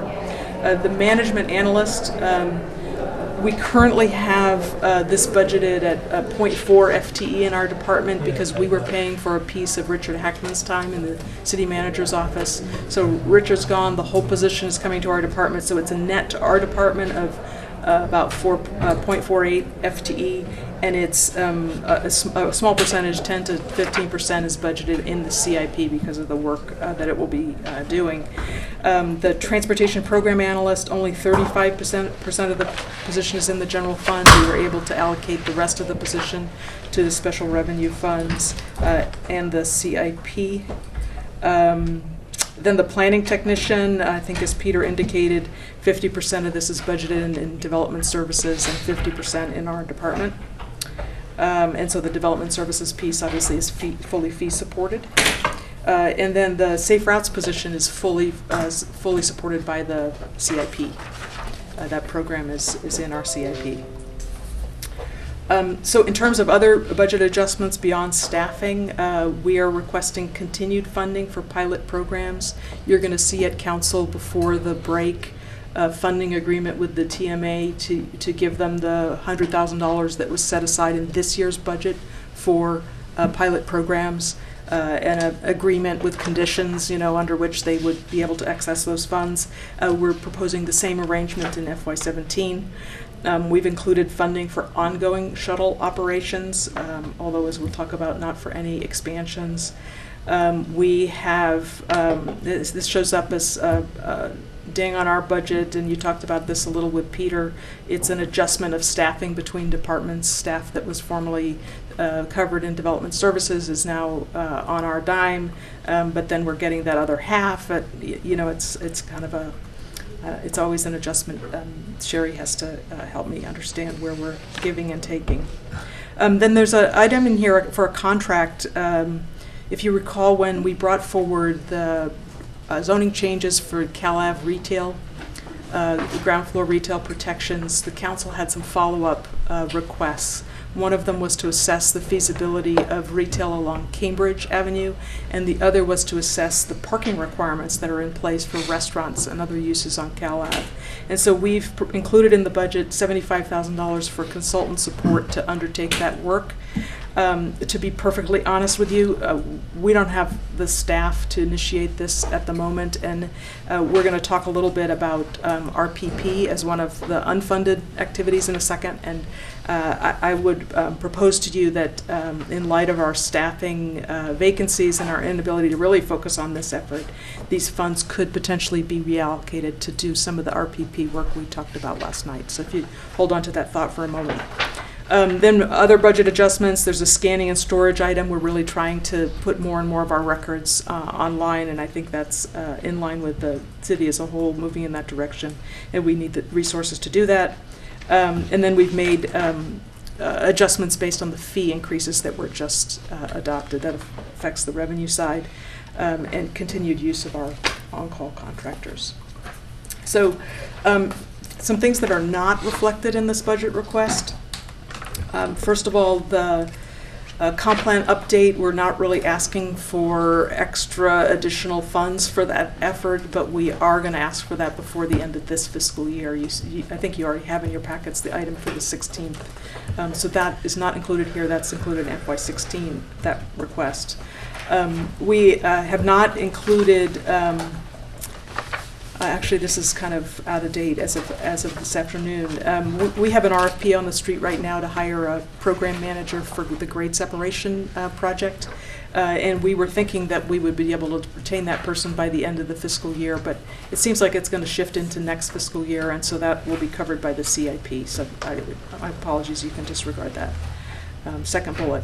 Then as indicated, shuttle expansion, we have not allocated anything for this, although we do have a planning process underway that was kind of thrown a curveball by the recent proposals that VTA has put on the table for transit service reductions in our area. So, once we have a chance to internalize and understand what they're proposing, we'll be bringing our local shuttle plan to the council for direction, and at that point you will have to assess whether we have a plan that you'd like to fund in the future. Then we have not currently budgeted any of the major housing initiatives that the council requested ahead of the comp plan, and I know we owe you a response on how much of that we could do. We haven't put any money in here for that. Similarly, we haven't put any money in here for what I think would be needed design professional assistance to do any Eichler design guidelines or something like that. So those might be things that you want to talk about adding in the future, or we would just have to deal with them as they came up in the course of the year. And then to this last point about RPP districts, we've had some internal discussions today, and we've come up with a few ideas. One is the one I mentioned, which is taking the $75,000 we had put in for this CalAV study and putting that towards the new RPP. If you look closely at the numbers we provided last night, what the delta we have is around $230,000 in operating funds. So the capital side, we're totally budgeted to do Evergreen and Southgate, but on the operating side, we only had $50,000 and we needed more. So that 232, if we take the 75 from CalAV, and then my colleagues in OMB have helped us find another 70 or so in the Transportation Contingency Fund, which we can talk about a little more from this year. We would need an additional $161,000 from somewhere else in the operating budget. So that's the size of the problem, as I understand it, for the opportunity. So that's all I have in terms of a presentation. I'd be happy to answer questions on any of this, and Sherry is here to help.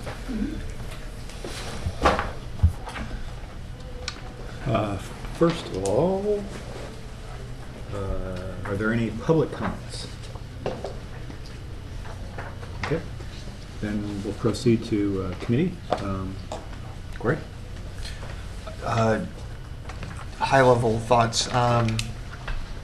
Something I've mentioned a couple times at various meetings over the last year and a third that I've been on council is reflected in something that was mentioned during the presentation, which is that was it half or over half of what comes to council in study sessions and action items are from this department. The fifth floor, in my view, is, and reflected in that statistic, is the most important place in City Hall when it comes to where the attention and concern of the council and the community lies.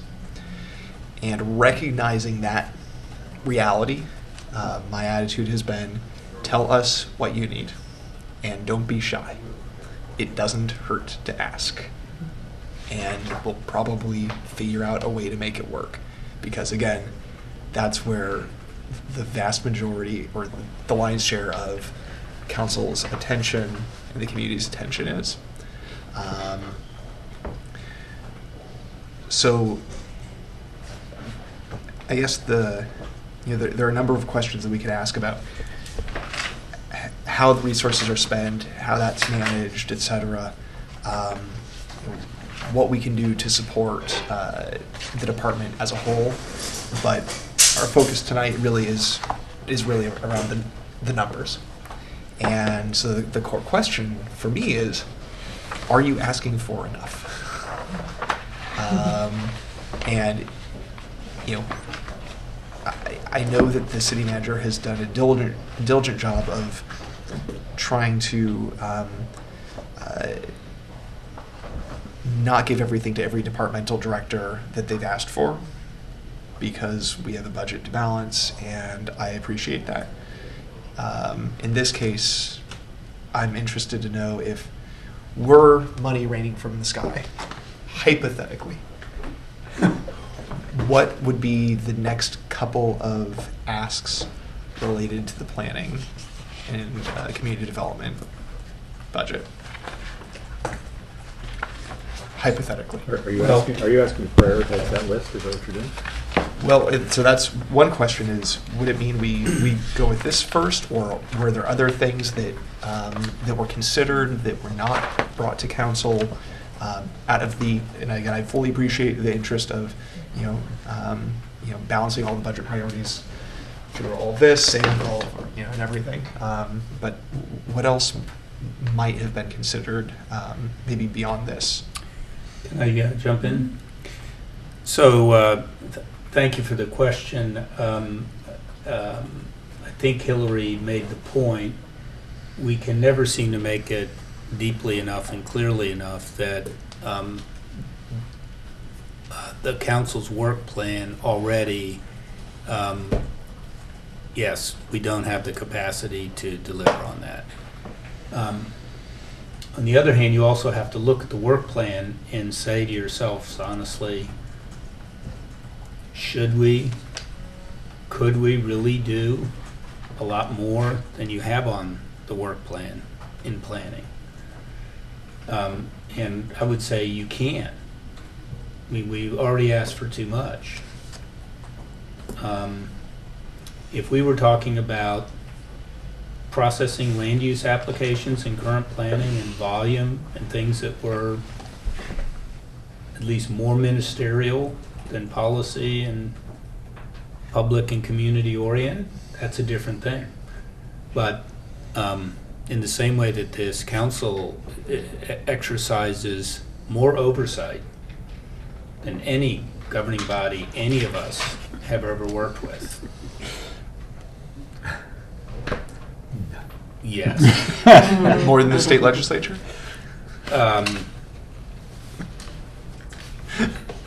Sorry. Well, I don't know. You set me up for that one.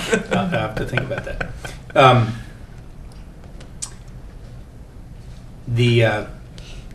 The abdication of oversight by the planning director or the city manager, collaboration with the city attorney, and the throughput capacity of the city council is also a self-limiting factor.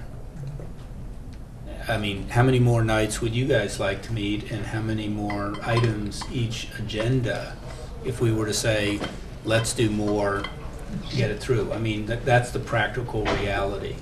So I can't ask Hillary to work all weekend long.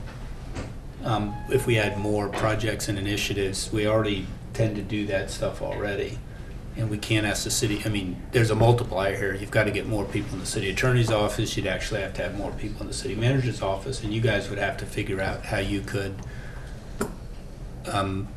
be faster in the council meetings and get more things done. So I think that's the limitation in us really being able to say, tell us what you want, because it's complicated on what it takes to really be able to deliver on that. And to be honest with you, I told Hillary pointedly, I would not give her everything that you guys might want her to ask, because then you would assume we could do absolutely everything. You'd say, we gave you everything you want, and it's not possible to deliver on it.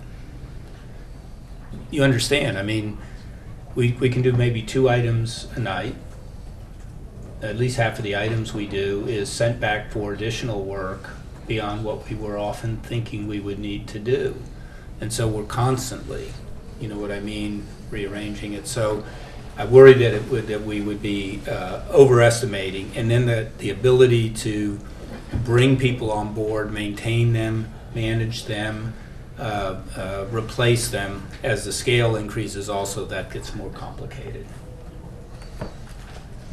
I mean, if we could really pointedly negotiate a project, a timeline, and a resource, that would be different. Well, then let's focus on the ones on the page, right? Not. Could I say one other thing too? We're going to have a committee of the whole meeting on the 31st. That's what I'm thinking, yeah. And in one sense, the important resource discussion is less in the financial side of the budget as it is on the work plan as to what the council really wants to get accomplished most and what you would be willing to set aside. And if we could get really clear about that, it would be easier for us to come back and tell you whether or not we have the right amount of staffing really pointed to that. But that also means we have to maintain what it is we say, right? So we have a series of assumptions based on what the comp plan process will take. And I will bet you anything that the process we will end up using will take longer and have more twists and turns than what we have planned right now. So, considering that,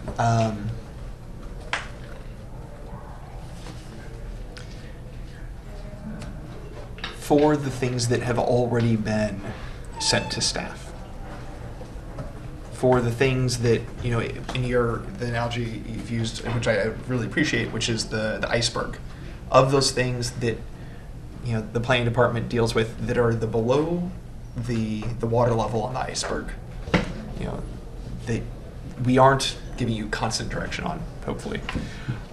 So the things we've already given you direction on, the things that you've got to work on anyway, just with those,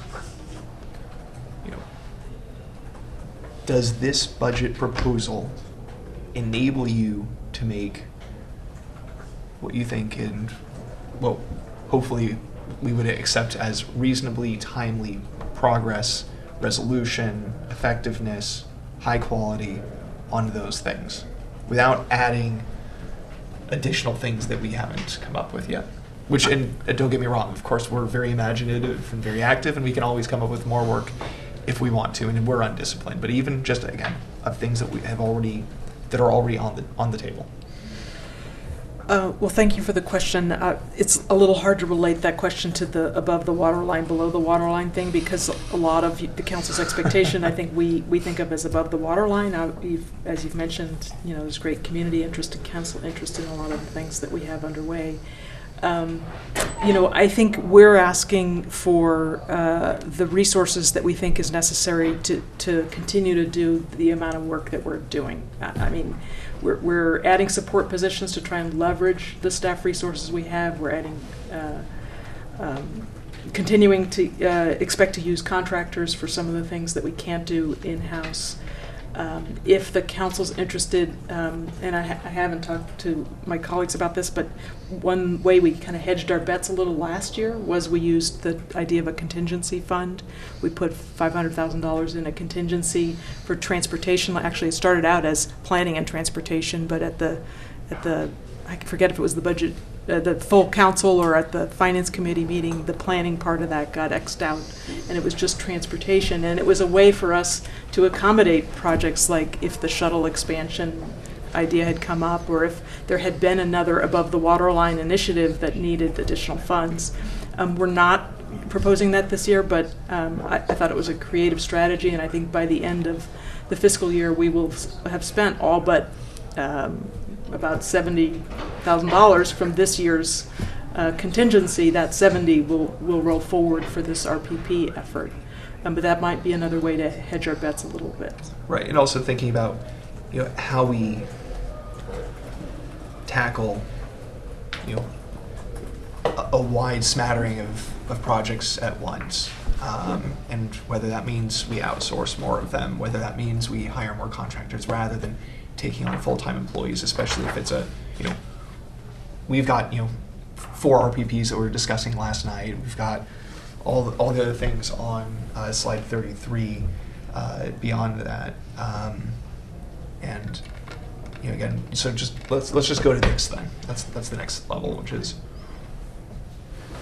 should this be included? And I'll so I don't want to hog the mic here, but that's where I'm coming from. Can I ask a question? I just want to make sure I understand the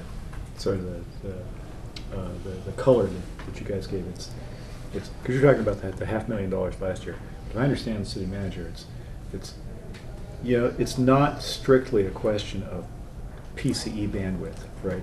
There's all this other stuff, the council being part of it and so forth. So it's not just a question of, if we had another $350,000, we could do number 1, 2, and 4 there, right? It's more complicated than that. Did I understand that right? Yeah. Yes, and I mean there are other dimensions to it. I mean the city attorney's work is integral to the planning department's work. Even just in this budget, we took the Richard Hackman position that was working on high-speed rail and Caltrain and those issues. He left. We shifted made sure that the funding was shifted back to planning to be used for other things. So in a sense right now, we do have issues about, okay, how do we support the high-speed rail and Caltrain issues and other things like that. We have those things all the time. At the same time, I mean, we have issues that, I'll just take an example. We had the RPP item last night. I have actually had a lot of questions and concerns myself about the design of how we're going to deploy or redeploy the model in new settings. And Hillary and I had a chance to talk briefly today about the ability to be able to maybe assist in how we rethink that. But that means that there has to be capacity in me or somebody in the city manager's office with enough experience, and we don't. So this is what I'm just saying. And it's not appropriate for the councils to just say, gosh, we want to take up more stuff, but we don't expect you to be able to be accountable for what comes to the council, Jim, because you hold me accountable when it's at the meeting. So I'm just saying that there is a funnel, an increasing funnel, including the council. If you could do 5 items a night rather than 2, we could get even more accomplished with what we have. I mean, this is reality. I mean, if we didn't have an engaged community versus what we could do 10 times more. Do you know what I mean? This is just a fact that there is a process here that has an overhead that can't necessarily be evenly spread across just getting more staff positions to help, on the sort of analytical side or whatever. So don't anybody hit me for this, but I have wondered over a long period of time is if the planning department had a staff architect, because you're talking about how many items, an ARB can look at, the council can look at, how many appeals we get, that sort of thing. The comments that I've heard from both planning staff, previous or former and current, and from members of the community, and to be honest, my own personal observation sometimes, it seems like projects, and I don't want to get down a rat hole with this, but it is about a position. But it seems like from those comments and observations about projects and stuff, that the planning staff would benefit from, and again, this is from even planning staff comments, would benefit from someone with a real design acumen in the staff. Because projects that go to the ARB, that get staff approval, that come to the council on appeal, whatever, if they had at the more primary level in the planning department, the Secretary of Interior standards, but not everybody does. And at that, you're not an architect, and so would a position that would be really helpful in getting more throughput at a higher quality with less pushback to be having a staff architect? Well, thank you for the question. To be perfectly honest, we did think about asking for a senior planner level position with either architecture or urban design expertise. It kind of fits the philosophical approach we took here of trying to leverage and support existing and current professional planning staff. And we currently use a contractor who helps us on architectural issues, but he really doesn't have enough bandwidth to do more than help us on the IR program. So when it comes to architectural Which has review, its own issues. Yes. Yes. First of all, it's difficult Right. to find either staff or contractors that you want to use for a long period because they get set in their ways. Everything starts looking the same. I don't want to. I'm not suggesting there's anything amiss with our current arrangement, but we thought about this as a potential enhancements to our program, and we were asked to prioritize, and we prioritized the 4 things that we're asking for over that. But it's not an idea that hasn't occurred to us. So if you didn't have to prioritize and limit to 4 as a staff architect, and that could be a on staff or a consultant, because people do get, as you say, set in their ways, and that's okay. Would that be something that would be helpful and desirable? I think I wouldn't necessarily say an architect. I would say an urban designer. Someone who can help us with architecture and urban design. Might not actually have an architectural license, but a senior level position with that expertise would be an additional support. If we could find the right person to come on our team, that would be great. Okay.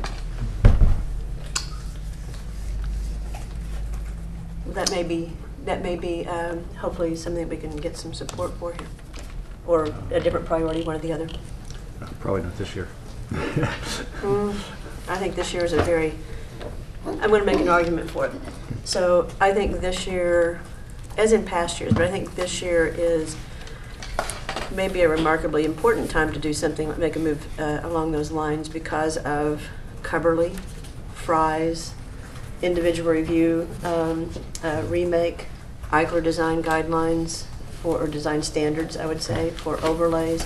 I think it's an important time in this community where someone with a strong design acumen is really important to this community, in this community. Mm-hmm. That's a lot of things, and that didn't even mention, the Professorville design guidelines, depending on how well they're received or not, and what level of completion that is. Just one comment on that. We think that the Eichler design guidelines will take consultant design, someone with design experience coming in as a consultant to help us, similar to the Professorville design guidelines, where we have grant support, but we brought in a firm to help us. That's a project that even if we had a staff resource with more experience in architecture and urban design, outside expertise. We would need that outside expertise, absolutely. And again, we could look for grant funding to support it. We have some ideas on that, but that's a major undertaking that I think will take both staff and consultant effort. Can I propose something just as a thought? I've talked to you about this before, actually. I have a colleague who runs an urban design studio for the city of Dallas. And, there's a great interface with builders and developers and a lot of that stuff. Of course, they're actually building a lot of stuff in Dallas, too. And I would say we've got a lot of, we have some projects you mentioned that probably I didn't even see called out exactly on Hillary's list. But a lot of our stuff is on program. I'm not saying there aren't urban design issues in some of those, but a lot of these things are cross-cutting in other ways as far as community engagement, transportation planning, and all of those sorts of things.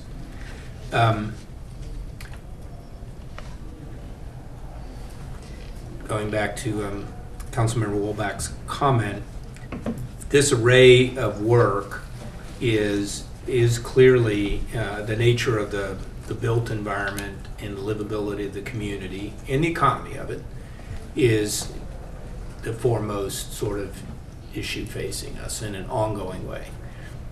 So even the idea of treating the budget as a once-a-year decision point for how we're going to set up everything for the year, I don't think is the right way to be doing this.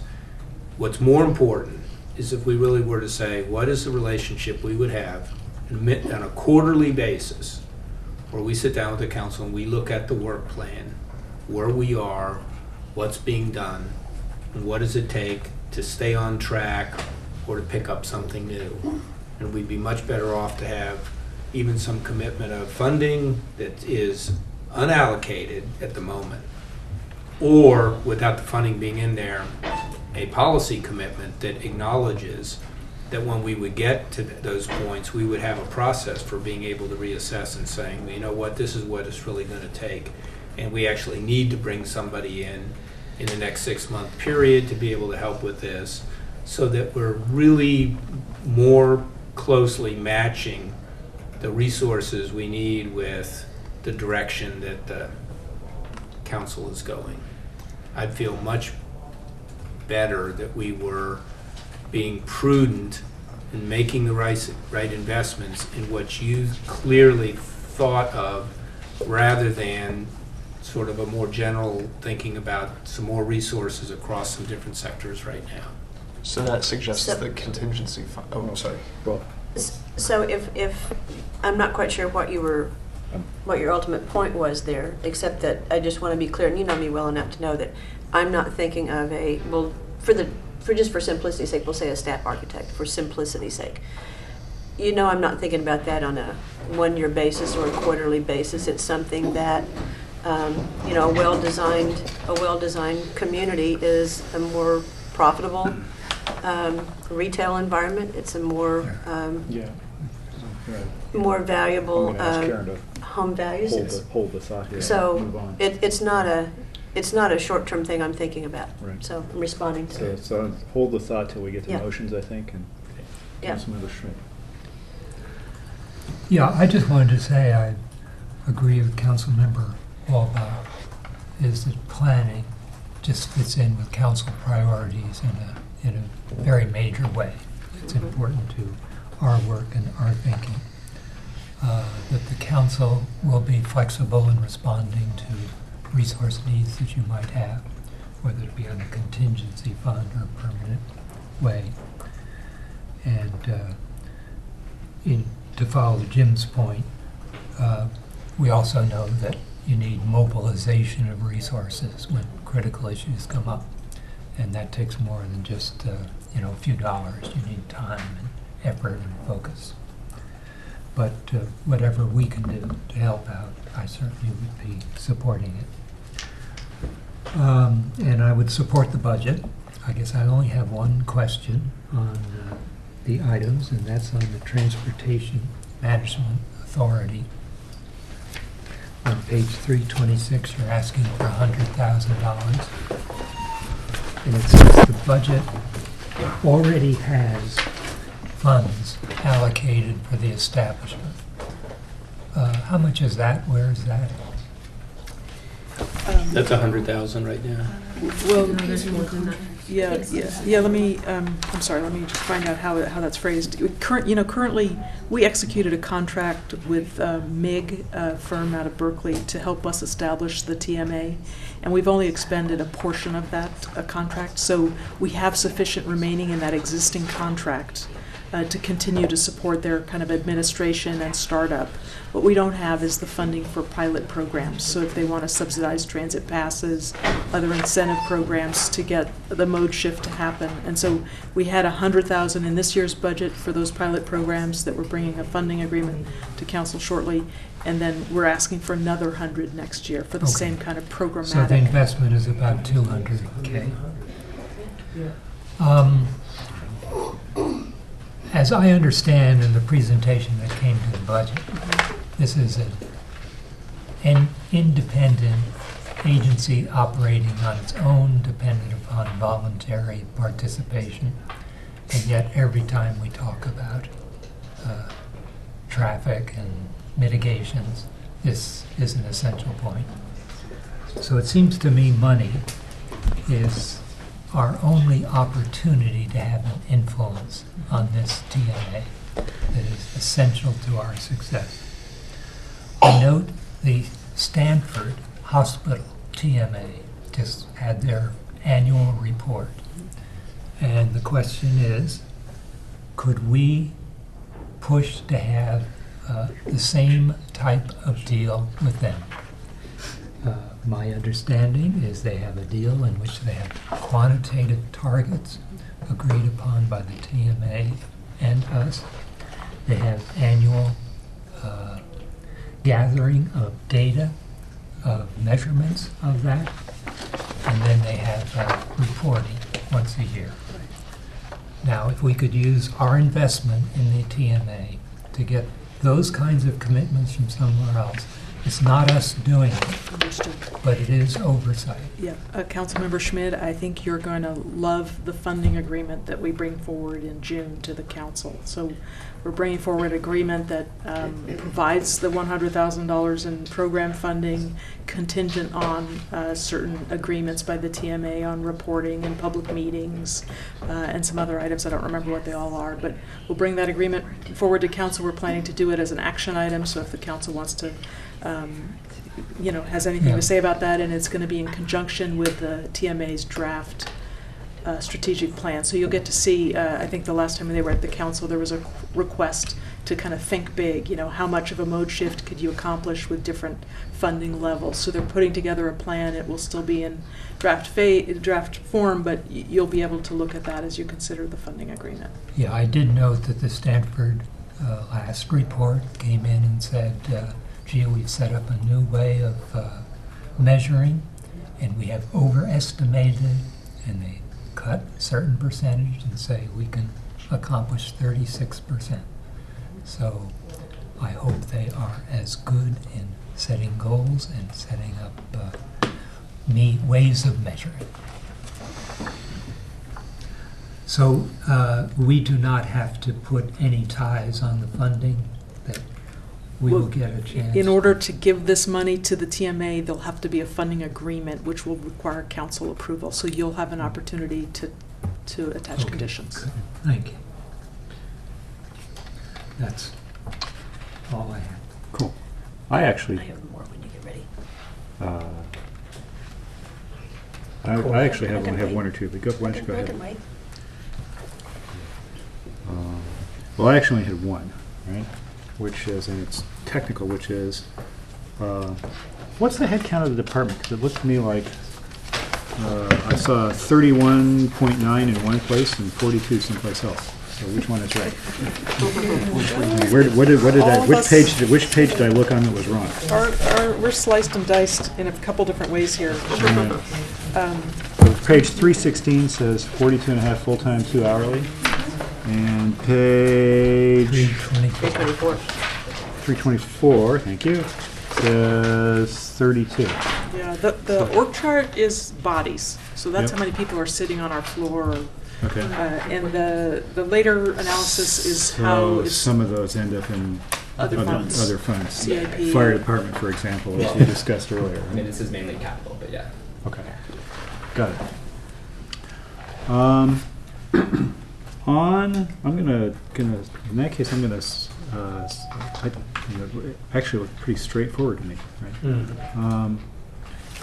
I'm gonna segue back to Councilmember Holman as said, but I want to comment that a lot of the discussion I think we're having is we're sort of we're sort of hitting the eternal issue that we're going to run out of money before we run out of good ideas.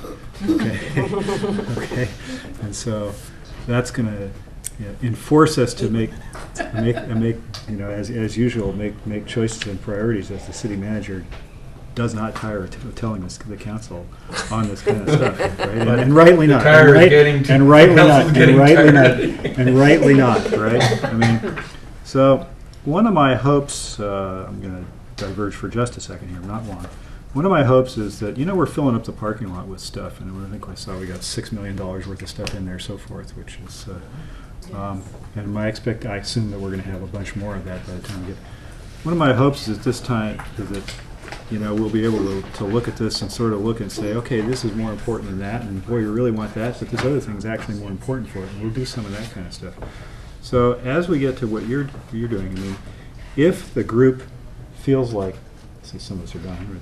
If the group feels like this is the right thing to do and wants to throw something in, some more for the planning department into the parking lot, maybe that's a point that we could have that kind of a discussion before it goes to council too. I don't know if that's what you had in mind, right? But I think, I mean, if the group feels like that's what we want to do. Okay. Councilman Holman. So along that line, just a quick reference to some time past and the architect conversation, and I won't go any further into that alley at this point in time. She did say, well, sorry, go ahead. Go ahead. Hopefully it's not an alley, hopefully it's a highway. But there was several years ago, before probably anybody but Lalo was here, there was something that an architect was hired to do, something called Architecture 101. And it was a public presentation about design, mass, form, compatibility, all that sort of thing. And it was really helpful for a broad sector of the community, including ARB members and staff. So it's just saying that. So I had a couple of questions about code enforcement, if I can find it. Code enforcement, yes, it's on page 323. So you weren't here to hear the fire department discussion, but we have code enforcement officers. We have a new lead. With the fire department, I was asking because in years past we used to actually penalize people, assess fines if they were repeat offenders of fire alarms going off, because it was quite a problem, and it still is an issue. But the fire department, it seems, is not even tracking those calls and not assessing penalties. Code enforcement, it seems like, is also in the same mindset, let's say. Of course, one would want to try to resolve an issue without assessing a fine, but we have a lot of repeat offenders, and there aren't fines assessed. So we have staff time that we're allocating, we have resources we're allocating to code enforcement, but we're not collecting fines and penalties, even on repeat offenders. Well, it seems. Yeah, I mean, this year is quite a bit different than most years because we are collecting significant fines from the Edgewood Plaza. From Edgewood, but yeah, separate from that. As a general rule, I've worked with code enforcement folks in planning and building for a long time. As a general rule, our goal is compliance, and we find that there are often effective tools to achieve compliance that don't involve fines. Sometimes it takes money, it takes charging someone a penalty, but more often than not, we're able to get where we need to go without imposing fine. We had a recent example, that address, I forget, I think you were one of the people who sent a complaint to us about an individual who was running like a truck repair company out of their house. 2330 Cowper. Yeah. To name an address. Our code enforcement, our new code enforcement lead has been able to address that issue with the other code enforcement officer on the job, and it didn't take fines. It took the right approach in terms of a notice of violation and follow-up by the staff. And I appreciate the perspective, absolutely, but that was a one-time offender. So I'm talking about repeat offenses and repeat offenders at the same location. So that's what I'm talking about, because we seem to be timid about assessing fines, even to those people who just make it their business to continually violate and repel code. So that's what I'm talking about. So I'm looking for. I hope my colleagues will support me in that. It's like that if there's a repeat offender, that there are fines assessed. These are positions we're funding. Actually happened through this department? Huh? It's actually happened through this department? Yes, much of it would. Yeah. I mean, one thing that we used to do, I think, that we don't do currently, is fund a portion of at least one of these positions through building permit fees, because they assist on building code compliance issues. I have to ask Sherry if we still do that. In the building department, there is some allocation for code enforcement. Yes. But that's for code enforcement. It wasn't referenced in terms of. No, it's not looking. fines and penalties. It's fee revenue supporting their activities in support of building code compliance. Yeah, there was no reference to penalties there either, though. It's just, it's not going to be a significant revenue stream, except in years like this where we have this crazy anomaly where we're getting $1,000 a day from, a significant zoning violation. Yeah, I'm not looking at it being a significant, it's not a revenue source. Yeah. It's just compliance that helps to some extent. Which brings up another question that maybe now's the appropriate time for Jim. Maybe this is as good a time as any, and maybe it's another time you can direct me to when. What some appropriate uses might be for that $200,000 we've collected so far from Edgewood Plaza. We'd be happy to have the conversation another time, but I'm presuming that money's going into general fund. I'm presuming. Well, yeah, I mean, I'd say in the sense of, Let's do it quick. yeah, however we're accounting for it. Right now it's a department revenue, actually. Pardon me? It's a planning department revenue. Is that where it shows up? In, Is that where it's coming? It shows up in revenue? Okay, I thought it was, I suppose it was going into general fund. It's a general fund. It is She's general just, fund. But yeah, but This is part of I'm it. just, that being said, I mean, yes, my own thought is that that what happens at Edgewood Plaza may play out in a lot of different ways, and that fine money may be helpful. You know what I mean? In Right. closing the gap, solving problems, whatever it is. okay, so there's no suggestion right now. So, and then one other last question, I believe, which is on 329 under revenue alignment, and talks about the new fees, and then it also says these new fee levels and associated increases in revenues. Is that the markups that we also talked about at the same time that we were talking about fee increases? yes. Yes. So the markup on outside services? Yes. That's what this is? Absolutely, yes. Okay. This All right. reflects the entire planning piece that The whole package. All right. So, woe be me if I don't at this point in time say something about, just quickly, about how much work you in your department have produced this year, and how much, speaking for my colleagues, and I don't think there's any stretch there to say that, how much we really appreciate all that you do and have done. Thank you. And we hope we'll continue to do for some long time to come. And support, as Greg pointed out too, don't be shy about asking. Thank you. It's important what you're doing. So with that, Please proceed.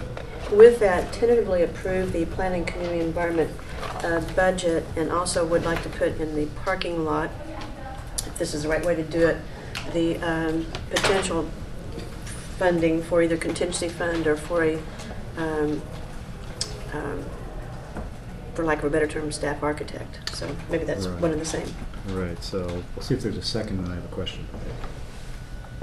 Was that one, or is that two alternatives?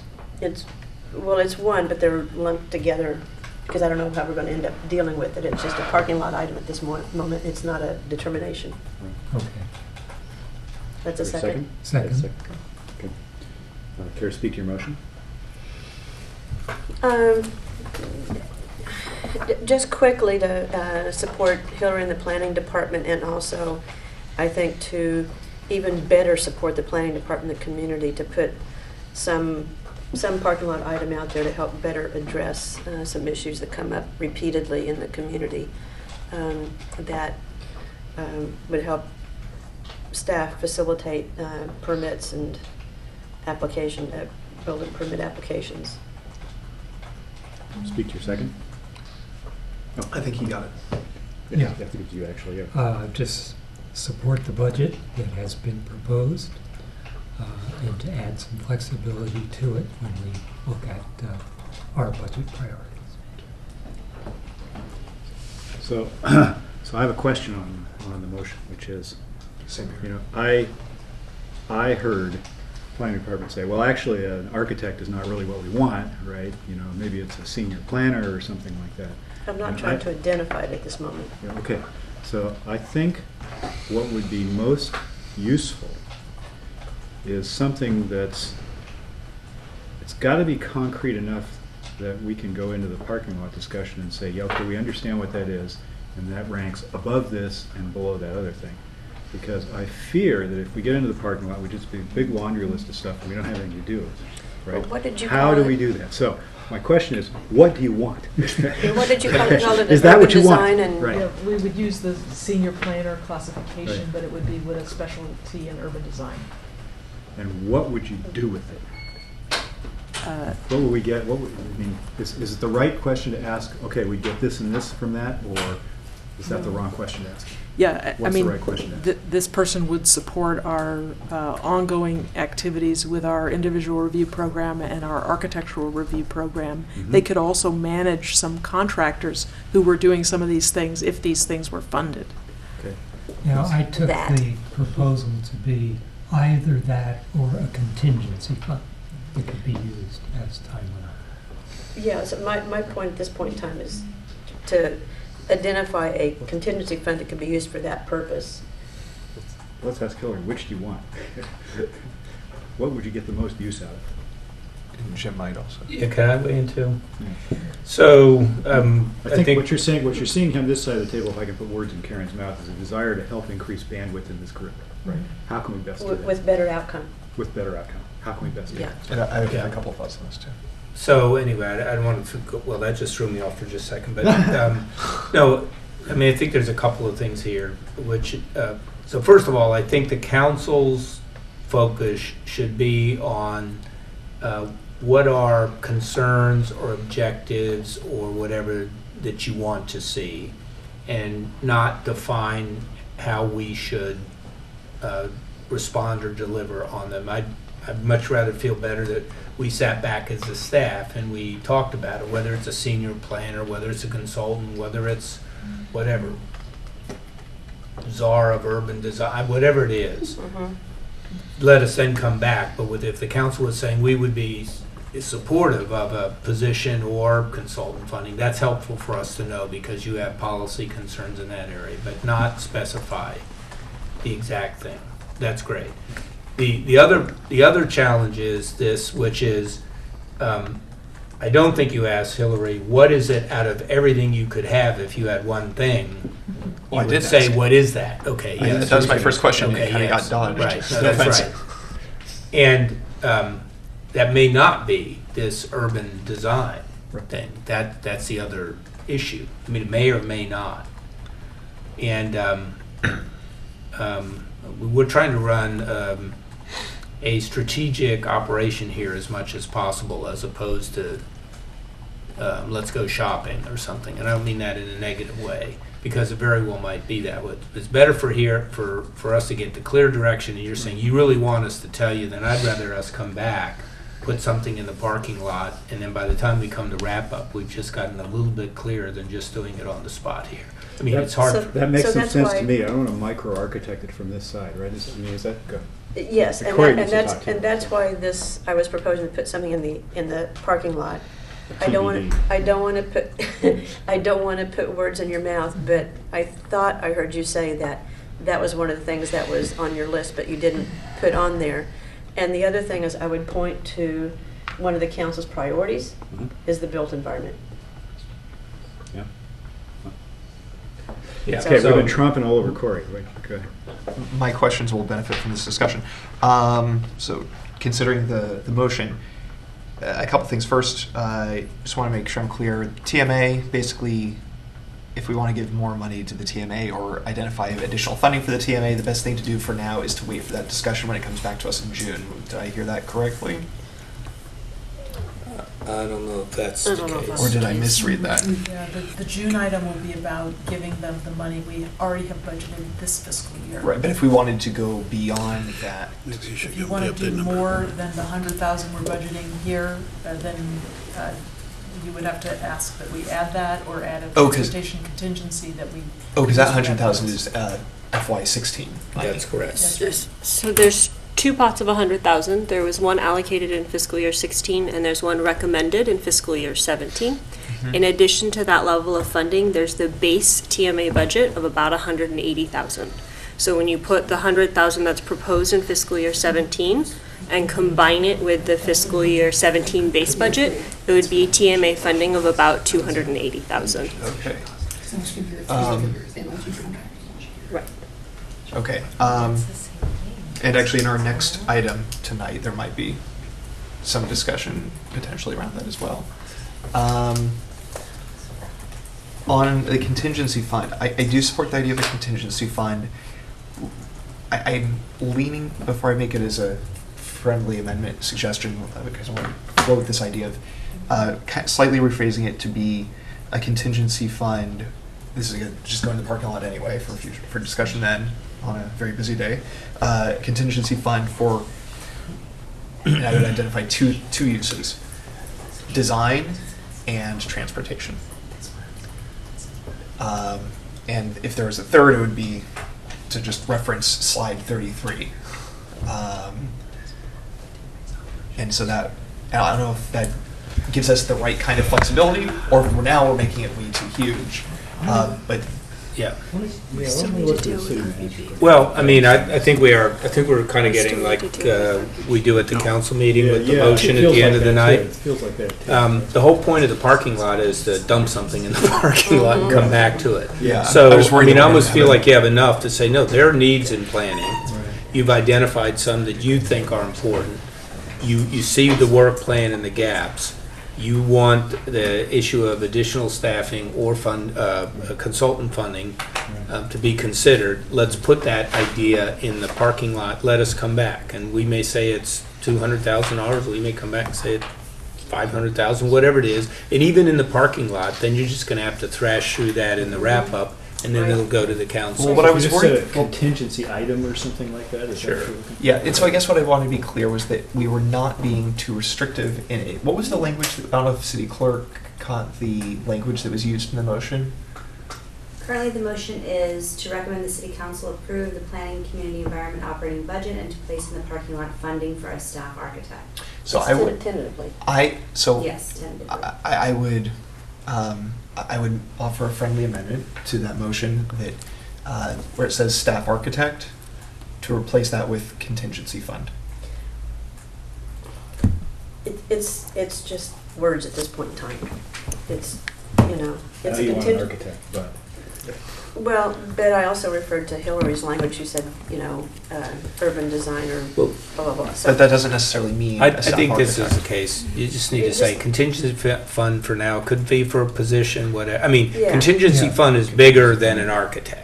Yes, Contingency. Let's yes. use contingency. That's fine with me. If you want to We put don't it- need to design it. Yeah, I'm not rejecting the idea, I just want to make sure we can have a slightly broader discussion when it comes to the parking lot, if we're not going to have it For the tonight. staff architect, put it out there for why I wanted to establish the contingency fund. I'm not trying to design the position right now. Yeah, no, So I have a one caveat on this, which is I want to make sure that we're not doing what the council does too often, right? Which is send you guys to do a lot of work trying to figure out what that is, right?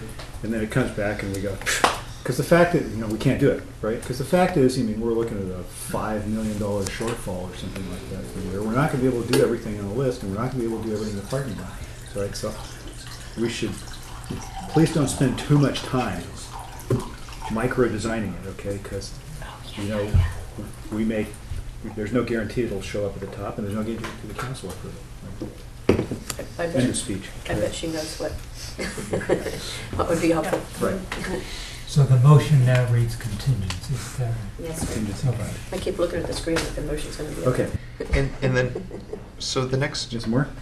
yeah, so I appreciate that. And I guess I want to be clear about whether it should go in this item or should be item 4, which is the question of, the question of where we can get more money, have additional revenue sources for the Well- TMA beyond some of the other things that are being discussed in I don't think a it's this committee. I don't really think it's here. So I think I'm going to hold off for now because that's preview for the next item. okay, so I'm sorry, the issue of the TMA and all that stuff is not in this thing? I mean, it's all going in the parking So lot. 100K for the TMA is here. I don't think there's anything. That's already Right. Yeah, so I was just Right. leaning toward, I'll put my cards on the table. I think the TMA is underfunded. And So I'm looking for more money for the TMA. That includes both expenditures, but it also includes revenues. Just to remind the committee, you have 250,000 in your council contingency. Also, Well, I don't want to complicate this, but right now we have a directive from the council to potentially come back in June with polling for a potential ballot measure that is designed around providing a funding source for TDM, including TMA. So, I mean, there are multiple conversations going. I'm not saying to forestall it, but the idea of the parking lot ultimately on this stuff, I think, makes sense. I think I'm not so too. suggesting- I'm a little leery of that one as well, because I think the definition, the delineation of how much of TMA gets funded by residents versus businesses and so forth is a policy decision that I think is beyond the scope of this committee too. yeah. So I wasn't making a recommendation. I was just saying out loud that I think it's worth discussion, but I'm not going to, because I referred to it earlier, so I wanted to close the loop on that one. So I'm not going to make a recommendation that we add anything about the TMA to this motion. So are we ready to vote on this? Yes. I sure hope so. All right. All in favor? Aye. Aye. Motion passes unanimously. Thank you very much. Thank you. And Mr. Chairman, just your sensitivity on, geez, I hope this isn't like the council, we're sending you to do something that takes a lot. I don't think so. This is more like you just gave the planning director a get out of jail free card. So she will be more than happy to think about how In all her spare time. One last thing that Hillary had brought up in her presentation, that we can either punt to being part of this contingency discussion later, or we can try and address tonight, is the RPP that was approved last night, and the yes. costs associated with those 2 additional districts. My guess is that should go in the parking lot. Yeah, you got to put that $161,000 gap in the parking lot. Yeah. Right. Okay. So we need to vote on that too, probably. So moved. Second. Second. All in favor? Great. Aye. Motion passes. What we did. Thank you all. Thanks. See you, Hillary. Shortfall for operating. Thank you. Thanks, Hillary. Thank you. Nice to see you again today. You bet.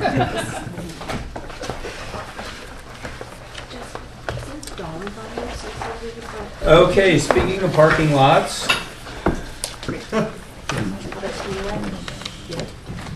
What do we got next? Special funds, is that right? Yes. Am I jumping in? Okay, we're here. Yep. We do. We have special revenue funds, and so Steve's here to briefly go through an overview. Cool.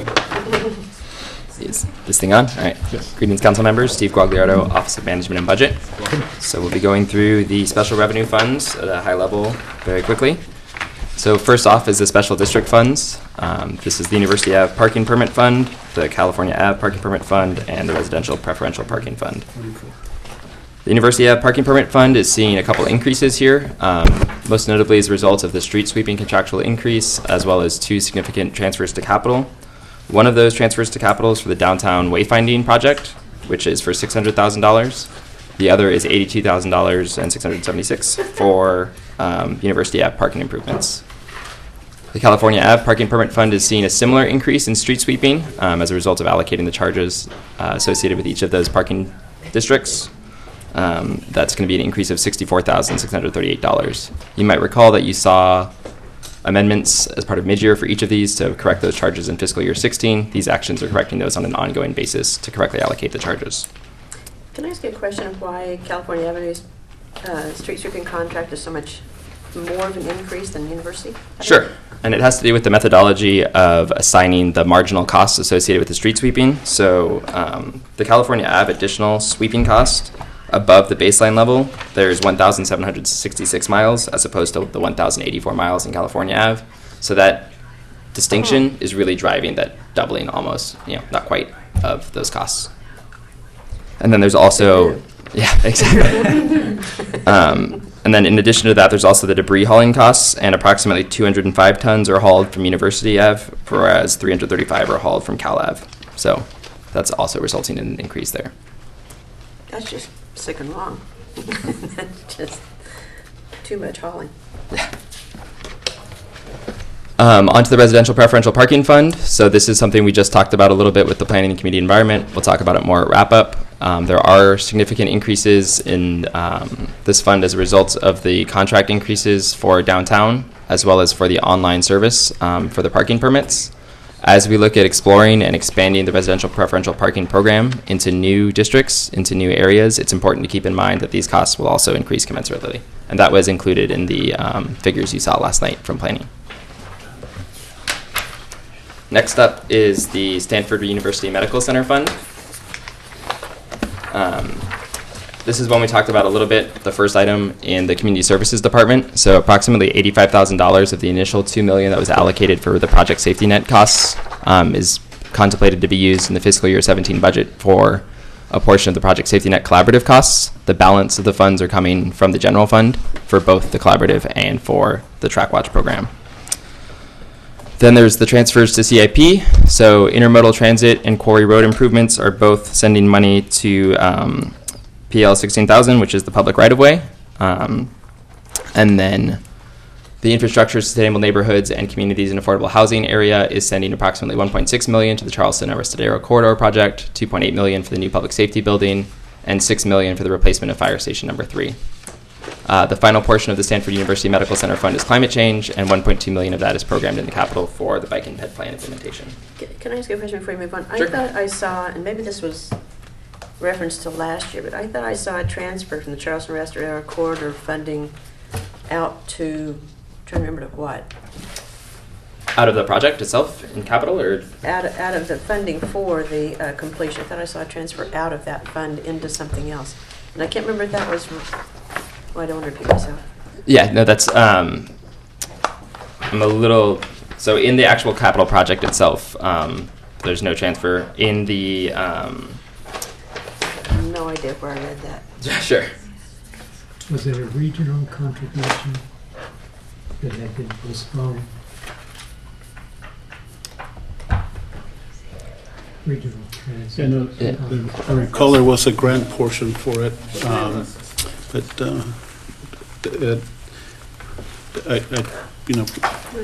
It was some of this budget materials. It wasn't like a newspaper article or something like that. It's like, but I can't remember where I read it. well, we'll keep looking and see what we can find, and we can come back to it in the wrap-up.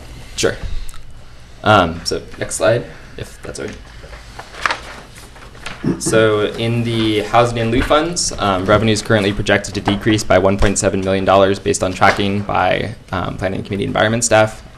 You may recall in the fiscal year 16 budget, we increased it based on the projects we saw in the pipeline. This is a corrective action to look at the projects that are coming in the pipeline next year. In the traffic mitigation and parking and lieu funds, the activity worthy of note is that in the capital plan for the next 5 years, we do include a $2.7 million transfer in fiscal year 19 for the downtown parking garage. Finally is the federal and state revenue funds. The bulk of this is the CDBG funds, of which $754,000 are contemplated to be distributed. This was approved by you guys on April 5th as part of CMR 6583. Just a quick recap, you've got money going to Palo Alto Housing Corporation, Project Sentinel, Envision Shelter Network, Downtown Streets Team, and the Palo Alto Gardens Rehab Project, among others. So that brings us to the Street Improvement Fund, where there's no significant change in activity, the Community Development Funds, where there's no significant change in activity, Public Benefit Funds, where there's no significant change in activity, the Downtown Business Improvement District Fund, where there's no change in activity, and the Public Art Fund, which is the same story. So that concludes my presentation. I'm available for any additional questions you guys may have. I realize that was probably very quick. I blame the caffeine. You work that way. Thank you very much. If we could all follow your lead. Before we go, are there questions or comments from the public? We'll see if we can make up for that and how slow we deliberate. It looks like we have one speaker from the Stop, I public. guess, at the mic. Yeah. Should we make him throw you a card? There's There's a fun right there. If I may, I'll just hand this to Corey. I've met with all 4 members of the Budget Committee, and we should have been a little more organized, so it's organized. Corey got my discipline going. So, Chop Keenan, 700 Emerson. Yeah, he's gonna get over there. You gotta get on the horn here. Sing Heart of Stone or something with that. Yeah. You a piano man? I'm speaking to the Downtown Parking Assessment District, which is over the years, last 25 years, Corey asked me, how long has this been in existence? And I said 25 years. And he said, well, what's the organization? And I said, well, I'm czar for life, but you can do an intervention. We have been in existence for 25 years, and we meet once a month, and we talk about all things downtown, and most specifically with regard to parking structures and infrastructures. So what I'm going to address the committee to tonight is mostly on page 2, or tab 2. Your ordinance requires a timely budget well in advance. Lalo and his team came with tab 4 a few weeks ago. I'm too old to, even with a microscope, to read it, but right behind it is what you're seeing, nicely organized. It wasn't presented in advance, and it was really presented as a fait complete. There was no discussion on what was in that budget, and not only the operation and maintenance, but the capital budget. And historically, and I'll just call it out, when Shook was running the downtown transportation, it was very collaborative, and that flipped maybe 6 or so years ago from a bottom-up to a top-down process. So the governance is more like check a box. Sometimes staff comes to our meetings, sometimes they don't. But let me be more specific to this committee. Item 3 in tab 4 is you are currently issuing long-term permits in City Hall to employees who do not work in the downtown parking district. And if you go to tab 6, I've even yellow tabbed the tab on pages 7 and 8, which specifically prohibits selling permits to employees outside of the district. It kind of makes sense. We've got bonds that encumber all the downtown properties that pay for these parking structures and other improvements, and we have an O&M budget. And so those commercial tees, Sofa, Dennisville along Middlefield Road, Alma Street, are not in the district, generally speaking. So on item 3 there, on tab 2, we would simply like you to stop issuing permits to non-district employees. There's waiting lists at City Hall, and the bond documents, there's an election to build parking structures. The last election was in 2001, and those were documents that had an election tab in there. You have to carry it just like running for city council, 51%. We ran it as a campaign. We carried it 70-30, and we encumbered ourselves with $42 million worth of bonds. And those were the highlight days of the public-private partnership, mainly because we probably brought money to the table, but also because Public Works was so terrific. Karen Bingard in particular. We got it approved through council, ARB, and Karen got it built. And I wish he was still with us, but I'll tell you, Steve Banks does a really knockout job. So we have no problem with Public Works, and in that sense, it's still a collaboration.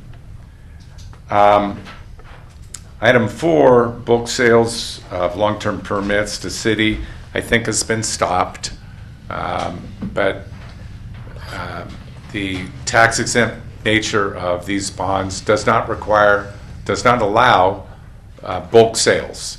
So as an example, Garden Court Hotel can't go buy 50 permits in the Garden Court's name and essentially hog them.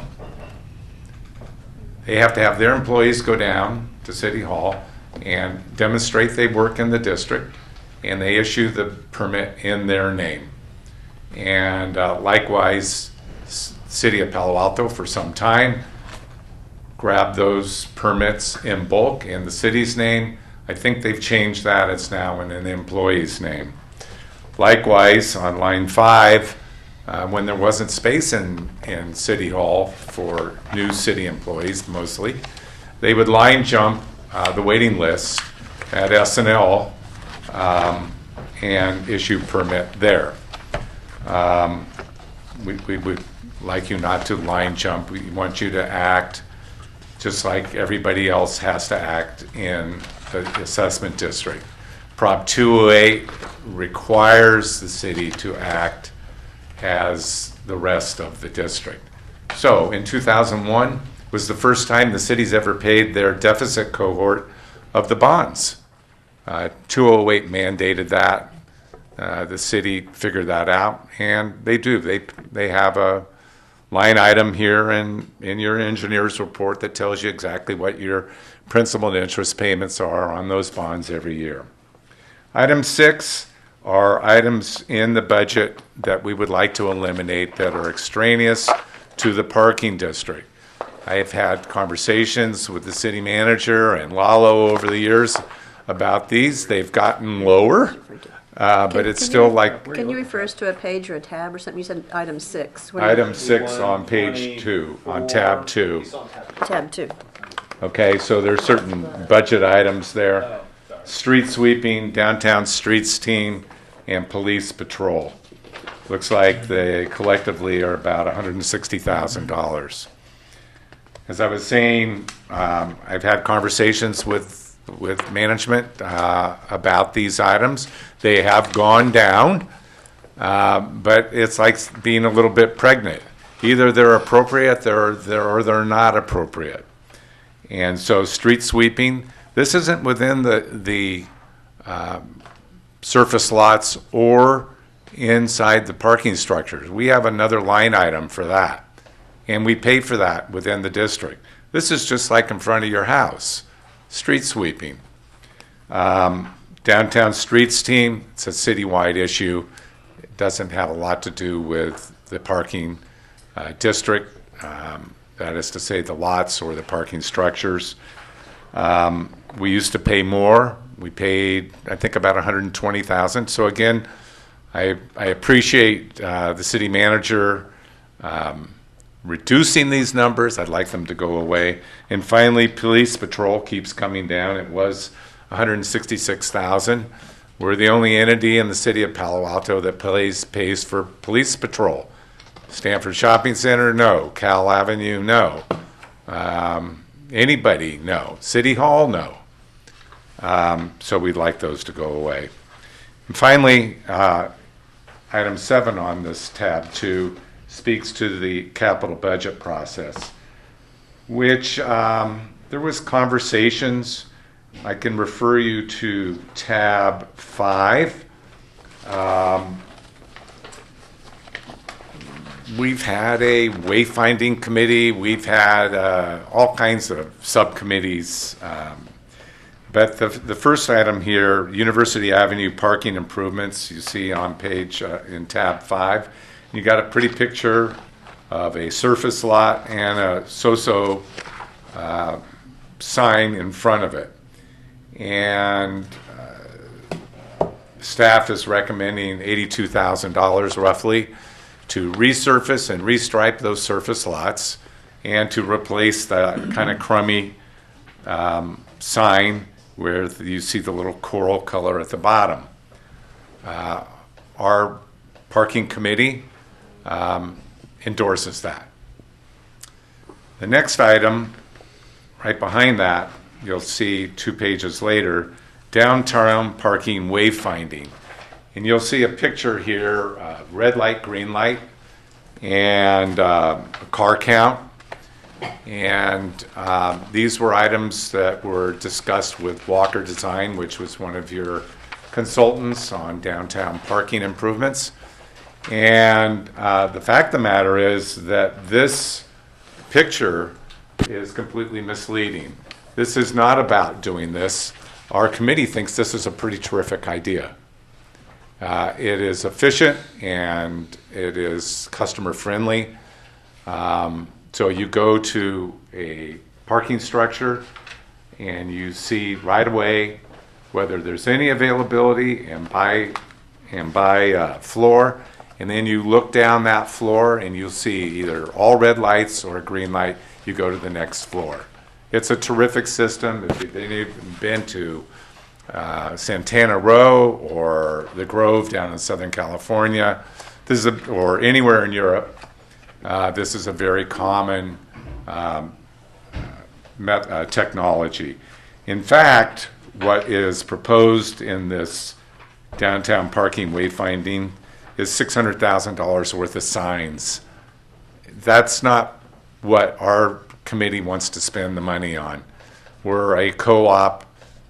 We're trying to make our customers and our employees have a better experience. And we don't believe, in terms of priority, that some new signs are more important than wayfinding, what I'll call red light, green light. And in the future, as mostly in the past, there's always an annual discussion on what's the capital budget going to look like, what are the transfers going to be made. We look at the O&M budget, we add it all up. Hey, maybe we should increase the downtown parking permit, because that's what drives all of this stuff. It drives the operation and maintenance budget, and it drives the capital improvement budget. And it was always collaborative and interactive, and we loved it, and we've lost our way in that respect. So you guys are a fiduciary. You're the actual name is you're a trustee under these bonds, and there's fiduciary responsibilities. And I've got a little legal memo that can talk about that you can read at your leisure or when you want to try and fall asleep. So going back to tab 2,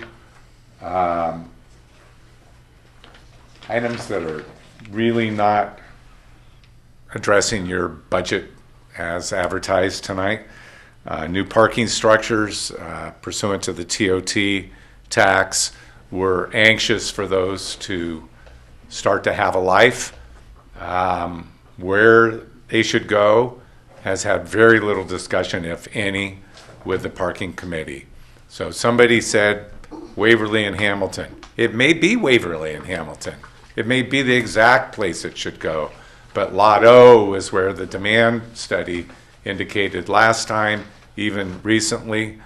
But we're seeing staff mandate, hey, it should be Waverly and Hamilton, and after that, maybe Lot G.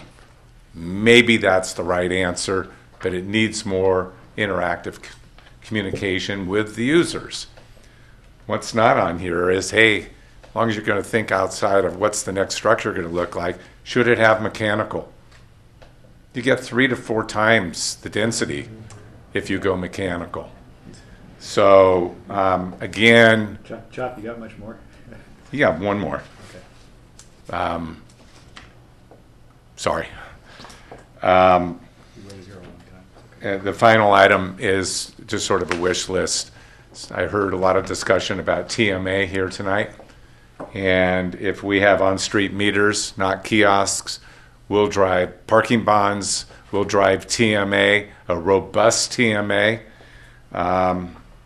It's all symbiotic. And so I would highly recommend that somebody from staff come back into our committee and start talking about that item. Thank you for your time. Thank you very much. Thanks for coming, Chop. Thanks for coming. Excuse me. Yeah. Fill out a speaker form. Oh, sure. Thank you.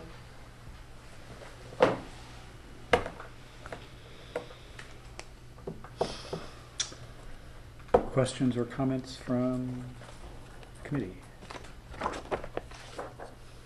Technical question. I have 4 different maps about the downtown. Thank you. In Chop's presentation? Well, there's one, the RPP employee parking zone, and there's something called the Downtown Commercial District. Map number 2 is the Parking Assessment District, which is different than that.